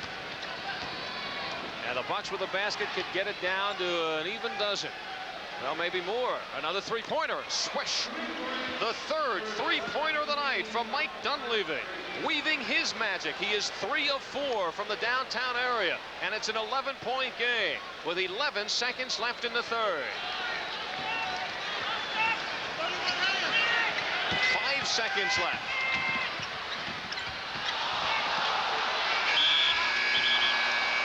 It would have counted if it went, but it did not. So Casey Jones with a little more concern now. His team was on a roll. ripping open a 20-point lead against the Milwaukee Bucks, but the veteran Bucks battling back. It's an 11-point game going into the fourth. Mustang convertible. Feel the wind, touch the sky. A convertible makes it fun, but only Ford makes it Mustang. There's more where that came from. The handling and performance of Mustang GT, or the sophisticated technology of Mustang SVO. Decisions, decisions, decisions. Mustang! Have you driven the best-built American cars? Have you driven a Ford lately? Slim, rich Loris quartz. No wonder more and more people date on Loris Time. Look great on Loris Time. It's elegant quality quartz. All quartz at $9.95 to $54.95. Now people make a splash on Loris Time. With many styles water resistant to 50 or 100 meters, including dual display at $39.95. So wake up, America, to Loris quartz clocks and watches. They're everything except expensive. In every live we can end, there are moments to hold forever, forever in steps. Feel the power of the pounding hearts, forever in steps. Yours is the magic to hold. Share the triumph, share the gold, forever in steps. Now I've entered all 24 events, Dad. Capture all the memories in this historic stamp collection at the post office. Well, this is what ended the third period. As we went away, you'll see what happened. Now Larry Bird with a strong drive inside, tries to come out the other side. All the Bucks trying to get in there, but there are the long arms of McHale. He taps it once and gets it back, gets control. I don't see where the contact took place, but they whistle a foul on Paul Mokeski. That's his third personal foul. McHale then knocked down the 2 free throws, and that's what the third period looked like as the Celtics took control. Well, McHale hits the 2 foul shots. So now the Celtics have a 13-point lead going into the fourth quarter. McHale becomes the 6th Celtic to hit the double figures mark with 11. McHale in the lineup. The playoffs, he's been shooting 67% here at the Boston Garden from the floor, 30%, 37% on the road.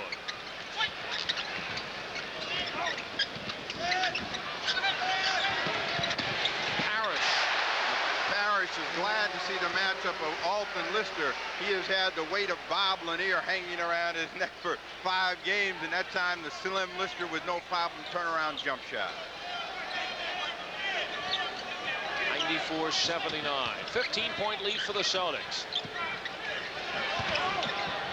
Pressing with 5 of his 6 shots in the first half. Parrish completely covering Moncrief on the play, so Parrish has the foul. He becomes the first player to hit the mark of 4 personal fouls. He was in foul trouble throughout game 4 Monday night in Milwaukee. Held to just 6 points. No Dunleavy. We've got to see if Moncrief can come over and start beginning to establish himself at the offensive end. Mokeski with Dennis Johnson inside. Johnson goes flying, but he will be charged with a foul, and that is his 4th. Mokeski has always played like a bull in a china shop, and he got himself down in that deep, low position. He wasn't going to be denied. He was just trying to get the ball in the air. We've seen him several times with that shoulder lowered and barreling into players. He's at the free throw line, 5 points, working on a possible 7. He has certainly become a fan favorite in Milwaukee. At 7 feet, 265 pounds, in his 5th season out of Kansas, playing for his 4th team, and seems as if he has found a home. Moncrief, loose ball foul as he tried to come with that ball from McHale. 4th personal against Moncrief. A 14-point bulge for the Celtics. 1 minute into the 4th quarter. Al Albert and Steve Jones bring you all the action here on USA. Lister rips it down, finds Bridgman breaking. And you see 3-4 Celtics are back. Moncrief darts inside, finds nothing but Parrish. Shot clock now down to 9. Pressing. Crowd wants the offensive goaltending, but offensive interference, they don't get it. And Milwaukee gets the ball back. So the Celtics throw it away. A rare turnover for the Celts tonight. Dennis Johnson really hot, and he's telling McHale, I don't care what you do, make sure you can get back here and free somebody up.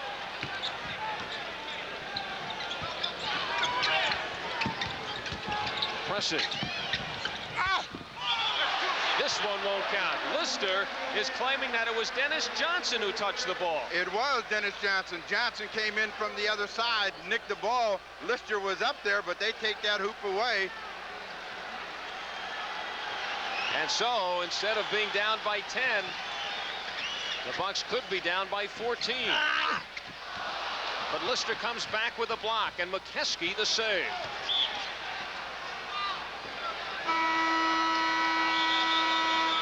And now Larry Bird getting ready to check back in for the Celtics. Maxwell leaves. Well, they don't let Bob Lanier in the ball game said he was not in the scorer's box, so McKeskey will have to stay for one more possession and a dead ball. And now Jake O'Donnell is telling Larry Bird. Same thing. Get off. Get back in that scorer's box. You weren't up there, so they'll both have to wait. And Maxwell is back on the floor. There's Joe Crawford, the alternate referee, the best seat in the house, trying to explain things. You see what looks like a hockey goalie's crease right there, the scorer's box. The players, I guess we say, have to be in the vicinity, right? You waited all night as we look at Casey Jones to talk about hockey, huh? Being an old goalie yourself, right? Well, if I was a goalie, I wouldn't want a crease that small. I think Lanier, if he lied across it, would cover it completely. All right, 12-point lead for the Celtics. Milwaukee tries to go to work again. Bridgman off the screen. Parrish beats him to the ball. Bridgman has been way off tonight. He has but one field goal. Put up close to a dozen shots. Lister right in the face of Parrish. 9 on the shot clock. 5 on the shot clock. No one in the face of Parrish there. They had the Boston Celtics under control. Lister jumped out the double team, which was going to be a tough try for Dennis Johnson. He dumped it off. Parrish an easy deuce. 3 minutes into the 4th period. Pressey battles for it back. Lister. So Lister having his own little war, and a steal and a foul. So again, Milwaukee with a quick turnaround. Lister fighting with Parrish in the trenches, and it was Pressey getting the ball. Well, this has been the strength of Paul Pressey as he came out of Tulsa. He was able to turn games around with his defensive ability. He got off the floor that time, came back in to challenge 3 Boston Celtics. They get that personal against Dennis Johnson. That is 5. Well, Pressey with a focus on defense with the long arms. Have to remind the fans here in Boston Garden of one Don Chaney. Although Pressey has shown a little bit more of an offensive aptitude, he has 11 points here tonight. The hand for Dennis Johnson, who goes out with the 5 personal fouls along with 13 points and doing some job on the offensive boards. He has 7 offensive rebounds, converting 4 of those to baskets. Penalty situation for Boston, just 2 free throws away. The Milwaukee Bucks only have 1 team foul. So M.L. Carr, the veteran in his 8th season out of Guilford, is in. Parrish dumped. He's going to feel worse now as he is called for traveling. Milwaukee looking to make their run to try to survive and send it back to a 6-game Friday. Lanier, only his 2nd field goal of the night, but Don Nelson hoping that gets the veteran going. It's an 8-point game, believe it or not. The Bucks trailed by 20. Bird! Tough shot. Fabulous. Milwaukee rushes it down. Dunleavy back in action and wisely brings it Outside, but unwisely, travels. Dunleavy. That's the one thing Dunleavy is supposed to be able to do, control not only himself, but the Milwaukee Bucks, and looking for some help that time. He carelessly traveled. The lead is at 10, and you're sure the Boston Celtics will try to work through Larry Bird. Against pressing. Lister comes up with the block out of nowhere, stopping M.L. Carr. Lanier, the lefty, got it. So Lanier now has struck for 2 in a row, and it's an 8-point game. One nail was already in the Milwaukee Bucks coffin in the third. The save by Bird. Not only does he do the big things, but the little things. Celtics very tentative right now as they come back with Bird being guarded by Bob Lanier. The foul, and it is number 4 on pressing. And the Celtics now playing without the guy who was the glue this season, Dennis Johnson, who has picked up his 5th foul. Well, again, the thing that has killed Milwaukee when they've had a good defensive series, somehow the Celtics have been able to come up with either a loose ball or an offensive rebound and have been able to strike with it. As Parrish is now at the free throw line, he's been their big offensive weapon in this period. He's got 6 points out of their 8. He's been averaging 11 points a game against the Bucks. He has 17 tonight.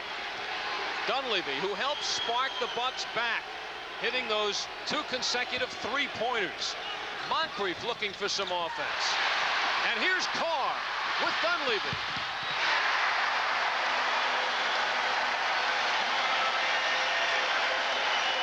And that was a runaway Carr. Fueled up on the roll. And the Celtics now by a dozen with just under 7 minutes left.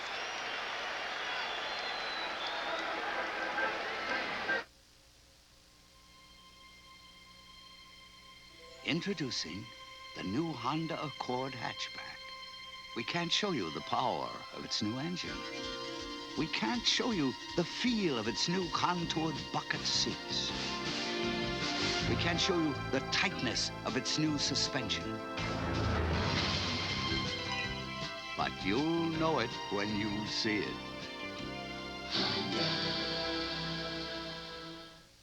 The who? The tax people. Oh, today. Oh, all right. Call the accountant. Running your own business, you've got to give it your best. And that means personal computers from Digital. For extensive business software, graphics, communications, plus a revolutionary customer support plan. Not even the world's largest computer company gives you so much. Oh, hi. We've been waiting for you. But the second largest does. Digital Equipment Corporation.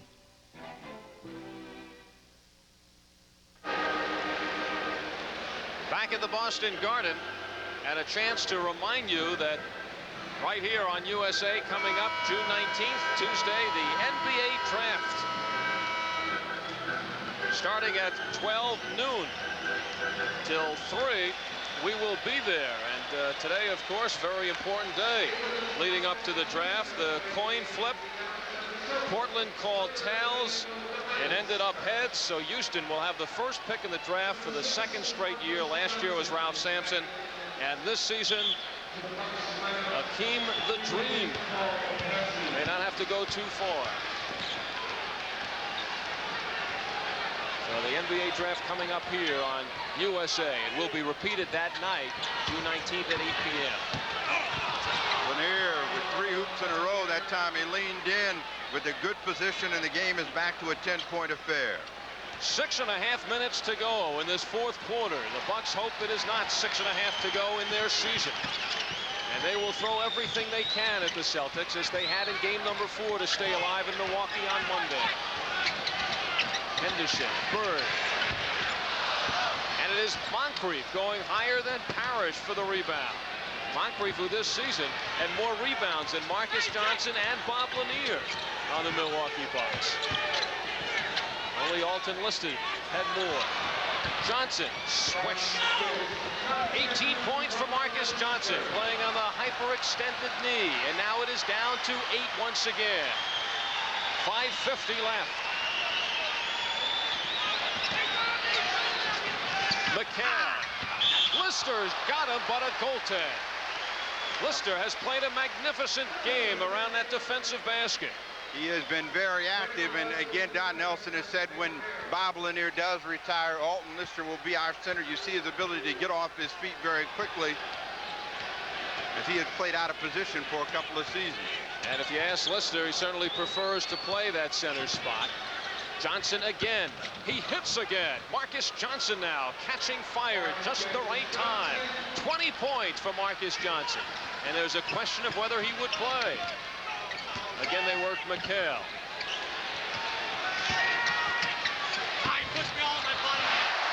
As McHale gets the rim on that one. 15 points for Kevin McHale. 10-point lead for the Celtics. 5 minutes left in the fourth. Johnson staying with it. And he is pushed out of bounds. Pushed by, could be Parrish. That would be his fifth. Yes, it is. So Parrish has 5. Dennis Johnson on the bench has 5. Now, Marcus Johnson has been a great player since the day he stepped in the league, and unfortunately playing behind Dr. J, Larry Bird, and this year Bernard King has never really gotten the recognition, but he's coming to the front tonight playing with a great deal of pain with that left leg bandaged up. Has come in and struck for some important points to keep them close. Well, Casey Jones going now with Dennis Johnson back in and Parrish with the 5 personal fouls. Johnson does not help the cause there, missing 2. Dunleavy smashed to the floor. No foul called, so Dunleavy, amazing how quickly he was able to get up and get down. Now, he still can't see, but he's down here trying to find somebody to guard. He doesn't know where he is as he doubles on Bird. And Milwaukee comes up with the ball, trailing by 10. Oh, they turned it over. Marcus Johnson had it, looked up, and dropped it again. And costly turnover that really hurt them in trying to get back. Nelson, he is dying with every one of those. So Marcus Johnson missing the 2 foul shots, now the turnover. 4.5 minutes left.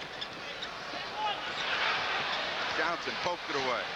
Bird threw it away.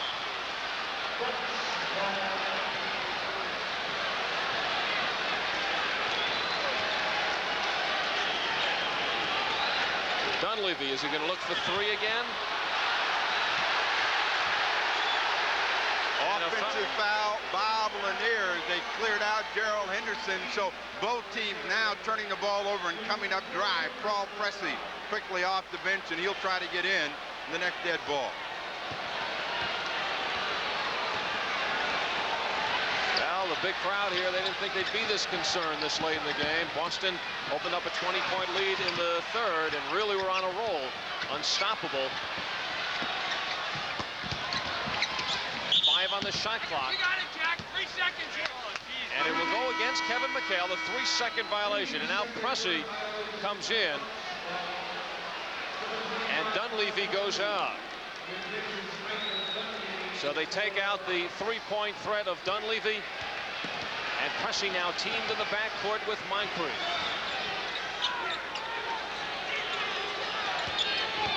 Johnson accelerates. Got it. 22 for Marcus Johnson. And again, it's an 8-point game. 3 minutes, 50 seconds to go. Al Albert and Steve Jones, NBA playoffs on USA. Henderson looking at the 3-point line, decides to give it a try. Lister rebound. Almost thrown away. Marcus Johnson racing out, hobbling as he goes down court and throws it away again. 2-on-1. Henderson with Bird. And Lister does what he has to do. Bob Lanier was there, but the ball was just a little bit behind him. That allowed the turnover. You'll see Marcus Johnson looking for Lanier. It was tipped by Henderson. That's what threw it off. Gerald Henderson alertly bringing it back the other way. Finds Bird, who challenges Alton Lister, and he will go to the free throw line. So every time it looked as though Milwaukee has had something good going, they kicked it away, and Boston has come back with either a free throw or a hoop. Larry Bird, brilliant in the playoffs this year. A rare foul shot miss. That's only the 5th foul shot he has missed in 48 attempts in the playoffs. Now, they have been all over Larry Bird tonight. They have made him work very hard for every offensive opportunity. Most of them have come from the outside, and that was a tired attempt, that first one that he missed. 21 points for Bird. Nelson orchestrating from the bench. 3:20 left. Milwaukee could chip away with a basket, but another throwaway.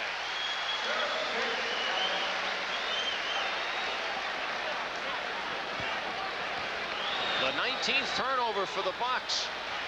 Milwaukee has 22, more than I had thought. It's now 3 minutes on the nose left. No foul call. Dennis Johnson. That hit on top, that should be the Milwaukee Bucks basketball. I think the Milwaukee Bucks have 19 turnovers. The Boston Celtics have 22. And we have a timeout. Well, Casey Jones did not see it that way. 2:52 left in this 4th quarter. The score, the Boston Celtics 107, the Milwaukee Bucks 98, as we pause for a word from our local systems. Psst. The draft is coming. No, the NBA draft, live, only on USA, June 19th.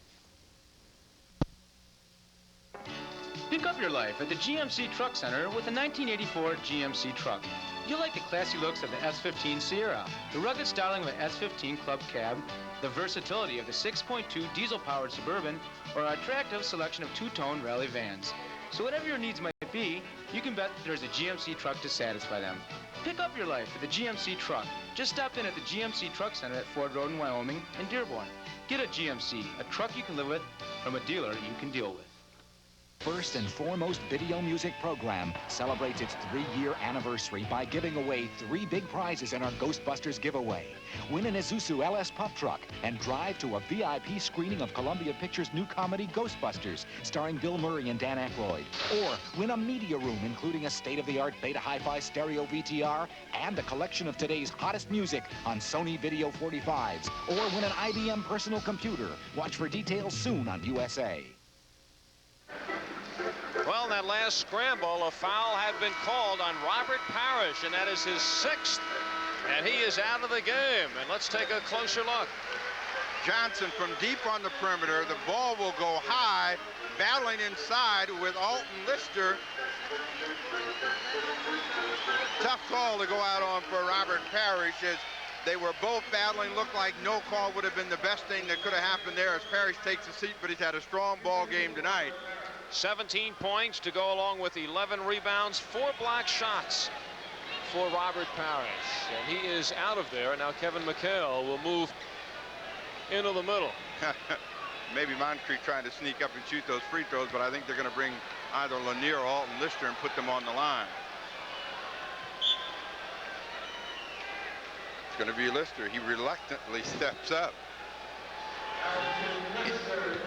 And he's had a strong game. Casey Jones certainly not happy about it. What he's going to tell his team now is let's be aggressive. Let's take it to him in the last 2:52.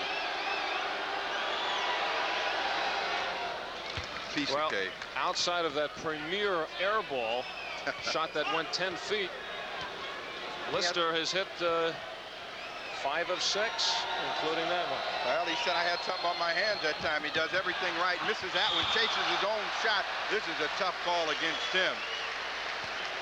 Crashed the boards, got the basketball, and they're going to say he fouled. Watch the miss shot, comes in. Looked like he and McHale got there at the same time, and they take away a sure 3-point try for Lister. He's out of the ball game. Well, was Lister working the angle? Do you think that was intentional? Considering that earlier foul shot, you never know at the foul line with him. 2:39 left in this 4th quarter. Boston leading it by 8. Johnson. And Johnson. And that firm will jump it up, but now Dennis Johnson breathing in pain on the floor and clutching his fingers. Well, I think Bernard King would be an expert at this. Well, they're hoping it's not dislocation, and it looks like that's what it is their trainer, Ray Melchiori, is pulling on that finger right now. Johnson in great... Oh, I hear crackling and popping from here. And now the doctor on the floor. Dennis Johnson holding his head in pain, just hoping they do it quickly and successfully as he jammed the pinky in that collision. Let's take a close look. Marcus Johnson knocked the ball away. It bounces off Mokeski's leg. Marcus is trying to get control of it. Dennis Johnson puts his head in there. You'll see hands go down right there, and he'll go down to the floor. And I think when he goes down, that's when he has a finger jammed. It wasn't until there. Forget the ball. He takes care of his fingers. So now Johnson will go to the bench where he is intended to, a little bit in better shape at this point, it seems. Out of the initial stages of the pain of having the finger knocked out a joint, the bone in the pinky. So with 2.5 minutes to go, Boston now with an 8-point lead. They have Robert Parrish having fouled out, and now a question of whether Dennis Johnson can come back in. Now the Milwaukee Bucks, they're trying to plan some strategy. Dunleavy has been a big figure in that. Perhaps Don Nelson is thinking, might give me one more good three-pointer, and if we can get within 5, then we'll try to fight it out possession for possession. Both teams have had a tough time executing down the stretch as the Bucks try to be the first team to ever come back from being down 3 games to none. Well, they are 25% of the way there. Winning game 4 in Milwaukee, but they are running out of time. 2.5 minutes to go. They trail by 8 points. Mike Dunleavy checking back in. The three-point wizard, along with Moncrief, Marcus Johnson, Junior Bridgman, and Bob Lanier. This has been probably one of the more effective lineups for the Bucks. Their small lineup that likes to run is effective getting up and down the floor. And now Boston comes out with a lineup that features Henderson. They have 4 men: Henderson, Bird, McHale, and Maxwell, and Dennis Johnson coming back on the court. Well, again, we've said many times, Dennis Johnson is a winner, and another example of it, you know that finger has got to be hurting. He wraps some tape around it. He's ready for the jump with Marcus. He's looking to tap the ball with that hand, the right hand. It's on his shooting hand. He has taped the pinky and the 4th finger together. He'll worry about it later. Dennis Johnson got the tap. Henderson can't control it. But Henderson wraps it off of Junior Bridgman. You know, as soon as the green shirt points one way, the official is going to go the other. Jake O'Donnell said no way, and the Celtics get it back.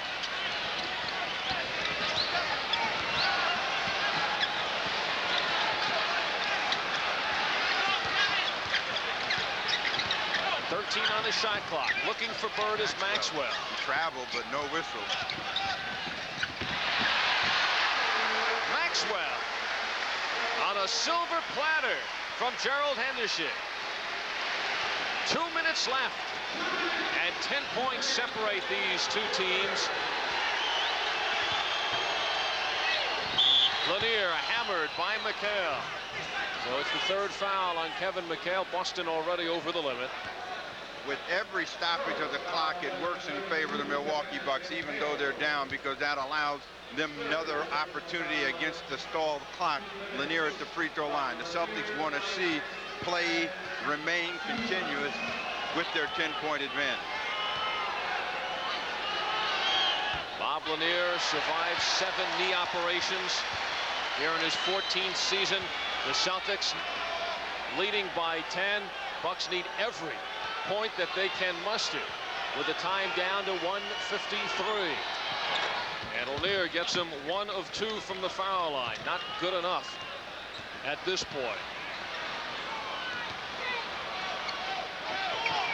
Tough position for the Milwaukee Bucks. Down 9 and scrambling in pressure. They've had trouble keeping track of the open man all night, plus the offensive board as Johnson drives.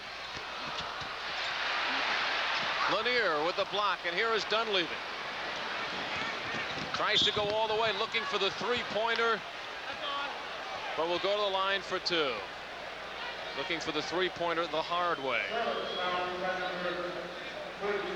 Lanier blocks the shot. Dunleavy with it in the left hand going against the moving Gerald Henderson, just barrels in, thinking foul all the way, draws it.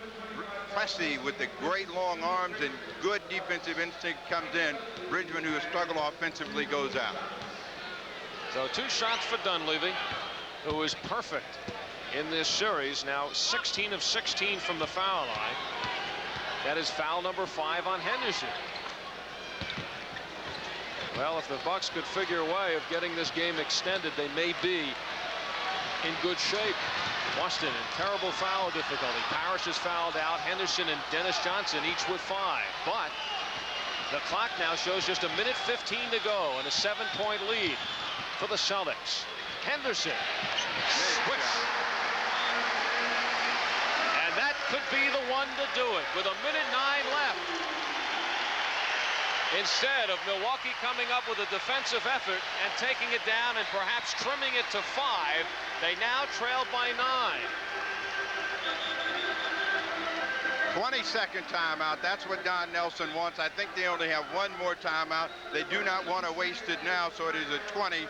But the unsung hero in this series against the Milwaukee Bucks has been Gerald Henderson. In game number 3 in Milwaukee, it was 13 points in the third period to bring him back in a big way. He had 11 in the third period to also help him get back in the ball game in Milwaukee. And now he's got 19 points. He had 8 in the third. Strong night and a big shot, and I guess we could say Gerald Henderson has arrived as an NBA player. And there have been many teams trying to counter against Boston who have been hacking it inside, giving the outside shot, but Henderson has shown in this series, at least in this series, he's been able to connect on that 15 to 20 footer. Dunleavy could be looking for the three-pointer, but takes it inside and gets it. 21 points for Mike Dunleavy. 50 seconds left. The season could be coming to a close for the Milwaukee Bucks. The Celtics looking to get into the finals and await the outcome of tonight's game between the Lakers and the Phoenix Suns.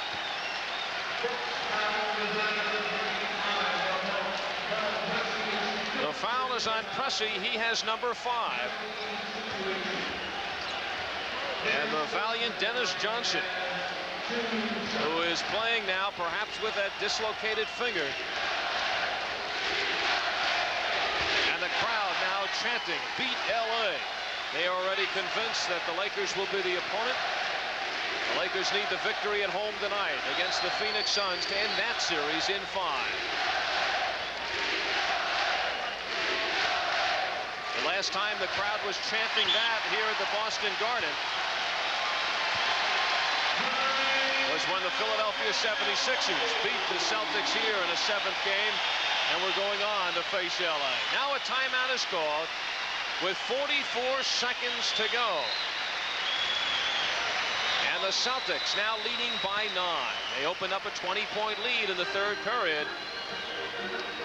But the Milwaukee Bucks fighting back, got to within 7 here in the fourth, but some key turnovers, timely moments have worked against the Milwaukee Bucks. And so the Boston Celtics look to get into the final for the 16th time, as they will be searching for their 15th NBA championship. The Celtics with 6 men having scored 15 points or more tonight, really balancing out the scoring. And the Bucks being led by Marcus Johnson with 22, Mike Dunleavy with 21. Larry Bird has 21 points for the Celtics, Maxwell and Henderson each with 19. The NBA season coming to an end, getting ready to get into the NBA championships, the finals, and then we'll be looking for next season. And what really starts off the next year is the college draft, coming up Tuesday, June 19th in New York City, and you'll see it live right here on USA starting at 12 noon. Then we will repeat the show at 8 p.m. Eastern time. And we all know right now that the Houston Rockets have done it again. They have won the coin flip this afternoon that took place at the commissioner's office. Portland called tails. It wound up heads, and Houston insisting that they will go with Akeem Olajuwon to team up with Ralph Sampson. So now Don Nelson peers on. His team has won 5 straight division titles, and for the 5th straight time now facing elimination in the playoffs. The lane was open for Marcus Johnson, who has 24 points. The steal, and Moncrief stuffs it in. Milwaukee looking for a miracle, and they are now 5 points behind with 35 seconds to go, and Boston spreading it out. Pressey has the 5 fouls as he tries to help out. 25 seconds left, 10 on the shot clock. Try to get it in the hands of Bird. You figure if they're fouled, but Johnson goes all the way. 17 points for Dennis Johnson, and the Milwaukee Bucks have called another timeout. As you see the arithmetic behind the players, the auxiliary scoreboard showing 17 seconds to go. And Casey Jones, in his first year as head coach of the Boston Celtics, looking to get into the finals. Coached the Bullets into the finals back in 1975. So Milwaukee, with a quick bucket and the steal and the stuff by Moncrief, perhaps thinking of miracles, but Boston coming back, spreading it out, and left Dennis Johnson the lane open. Milwaukee has made their last 6 shots, but it still left them 7 points behind. And now the walls are rattling again here at the Boston Garden with just 17 seconds left, and the fans here in Boston getting themselves ready for another NBA championship final.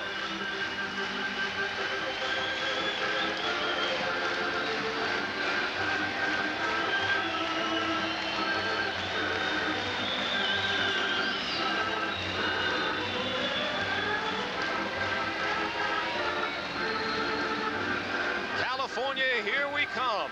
The organist playing, and on the other end, Bob Lanier, what may have been his final game in a standout career, 14 seasons. The 35-year-old Lanier may be in uniform for the last time, but I remember we said that about him last year at this time when Milwaukee was eliminated by Philadelphia in 5.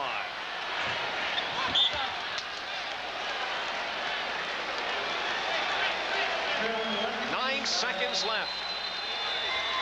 And a 7-point deficit.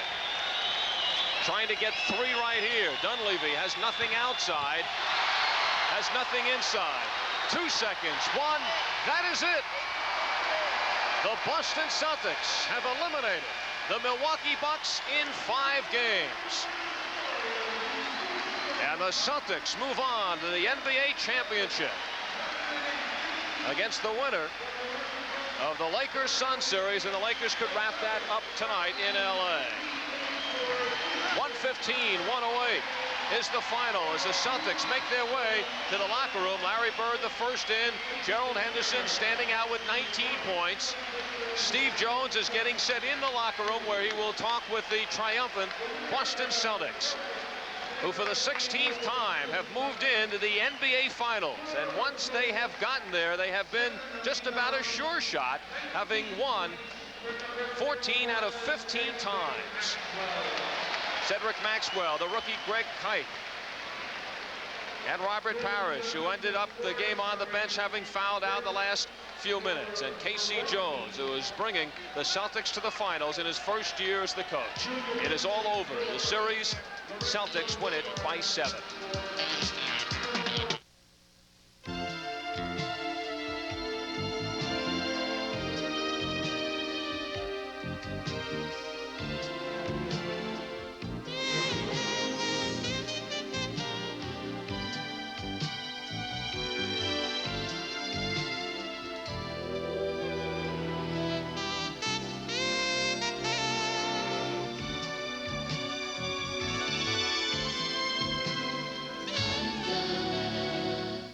Slim, rich Loris quartz.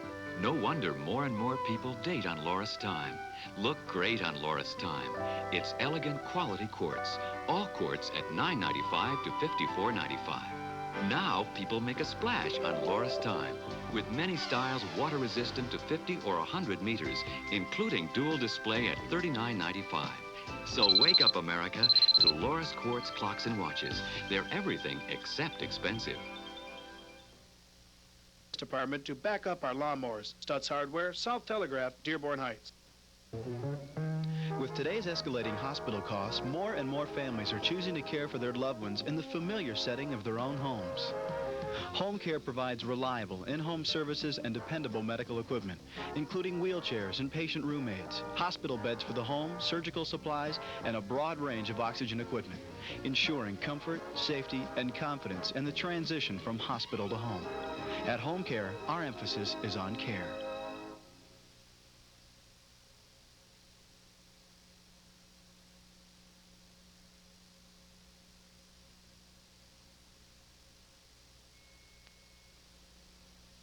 Even in the best of homes, on the best of carpets, accidents happen. But carpets of Anso-4 nylon have soil and stain resistance built right into the fiber. So relax! If it's Anso-4 Premier Collection, you've got luxurious carpet with performance you can count on. The final arithmetic, and it is the final arithmetic for the season for the Milwaukee Bucks after averting a sweep on Monday night at home. They come into Boston, but the Celtics remain undefeated at home in the playoffs, 9-0, as they beat the Bucks by the count of 115 to 108. I'm Al Albert. Steve Jones is in the Celtic locker room, and he will be talking with the victorious Celtics shortly.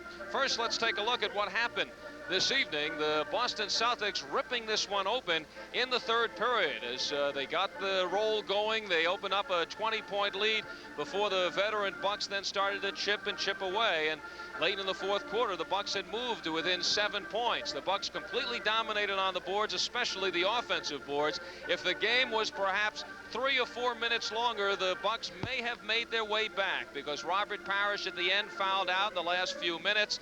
Dennis Johnson, Gerald Henderson playing with 5 personal fouls, and Henderson playing perhaps with a dislocated pinky in that game. Taking a look at the scoring, courageous effort by Marcus Johnson of the Milwaukee Bucks, playing with a hyperextended knee. There's a question of whether he would play in the game. He said definitely has to in a playoff situation, but then the question of his effectiveness. Well, it was answered as he led the Bucks with 24 points. Mike Dunleavy with 21 to cap off his Cinderella month and a half with the Milwaukee Bucks. High man for the Celtics, Larry Bird with 21 points. Cedric Maxwell, another fine offensive display with 19. Gerald Henderson also with 19. Parrish and Johnson each with 17 points, and Kevin McHale with 15.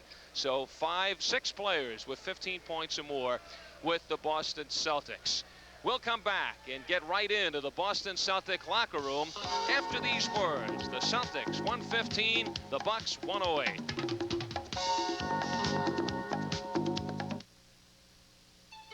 These are the men who built Mustang SVO, who made the engine turbocharged and intercooled, the shocks gas-filled Coneys, the tires Goodyear NCTs, who put disc brakes on all 4 wheels because they think more about precision and discipline and 0 to 50 than they do about 9 to 5. They are Ford Special Vehicle Operations, and this is Mustang SVO. Have you driven the best-built American cars? Have you driven a Ford lately? I'd sure like another Stroh's. Oh, wait. Alex, 2 cold Stroh's. Where do you see this? Just open the refrigerator. Just open 1 bottle. Just open the other. Now he's pouring yours. Now he's pouring mine. Alex, you better be drinking your water. From one beer lover to another Stroh's.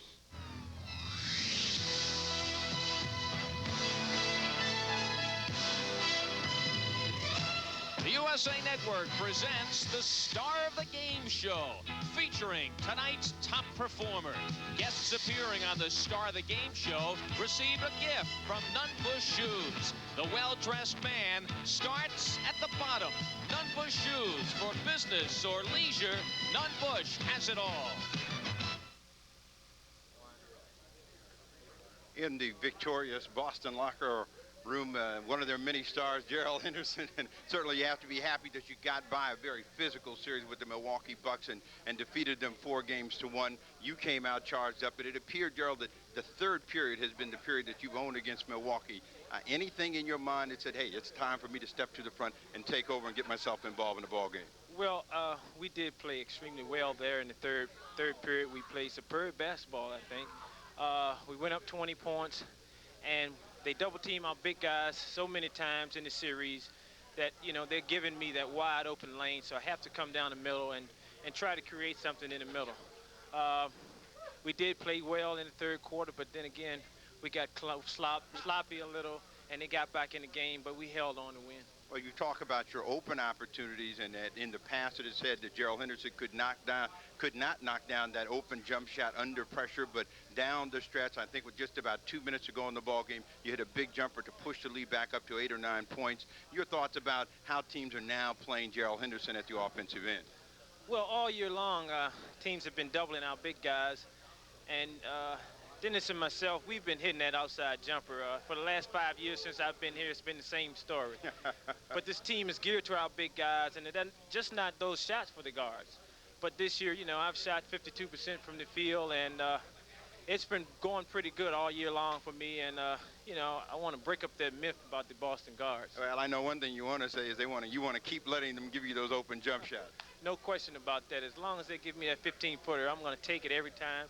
And as long as I'm hitting 50% of those shots, I don't think anybody can disagree with that. All right, now you're hitting 50% of your shots, and if Los Angeles wins tonight, you're going to go up against a team that shoots over 50% as a unit. Any special tactic that you'll try to put into play against the Los Angeles Lakers as we look ahead? Well, they like to run. We like to run.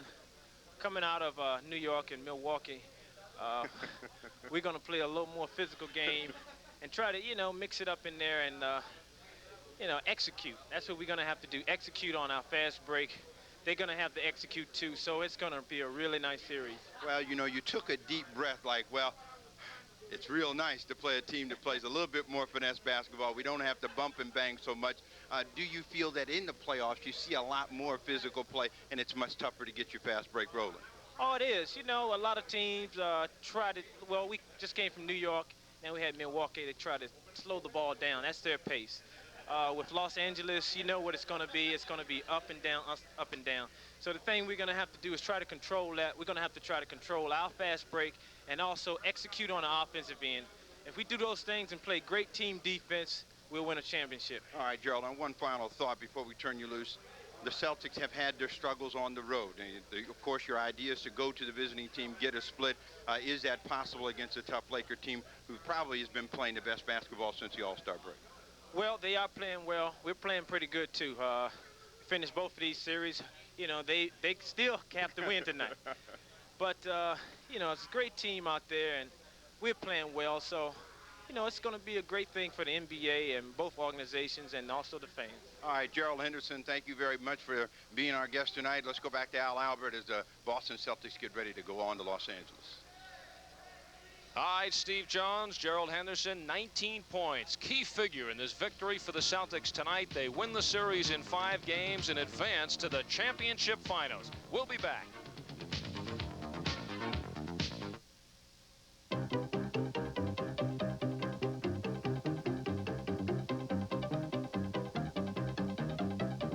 Do you know how many of these motor oils would love to make this claim?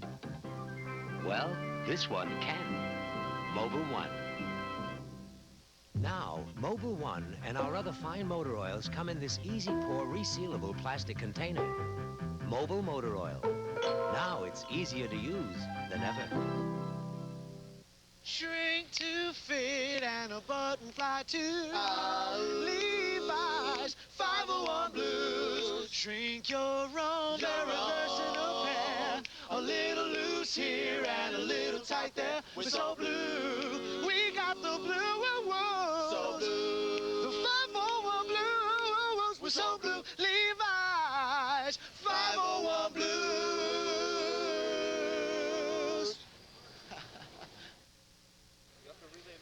So the Boston Celtics make it 9 of 9 on their home court here in the playoffs, and Steve Jones, certainly vindication of last year having been swept in 4 by Milwaukee. Well, I think that what we found out is that the Boston Celtics are a rejuvenated basketball team. They knew perhaps last year they were a better team, but did not play that way. This year it was just a case of the better team doing what they do best, and they defeated the Milwaukee Bucks, who could not get all of their big offensive weapons working for them all the time. Moncrief, who got a good start, slowed down. Lanier, who struggled, came late. Marcus Johnson was a steady force, but no Junior Bridgman. Well, the Celtics now look ahead to the championship series. In all likelihood, will be facing the Los Angeles Lakers. They are not newcomers to meetings in the championship finals. They have met 7 times, the Celtics and the Lakers.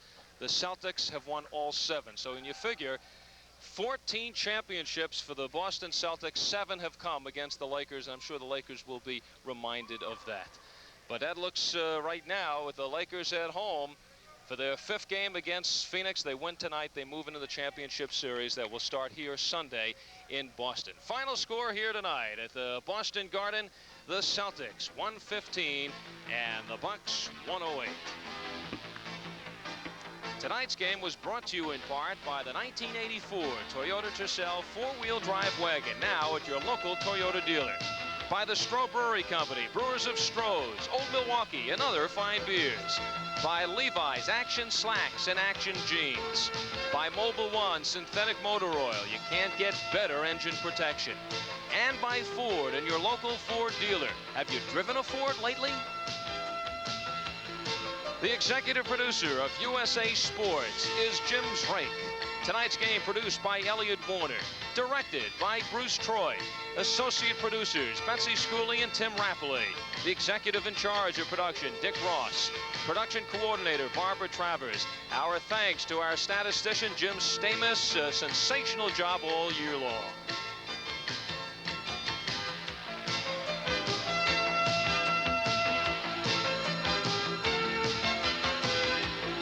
This has been a presentation of USA Sports.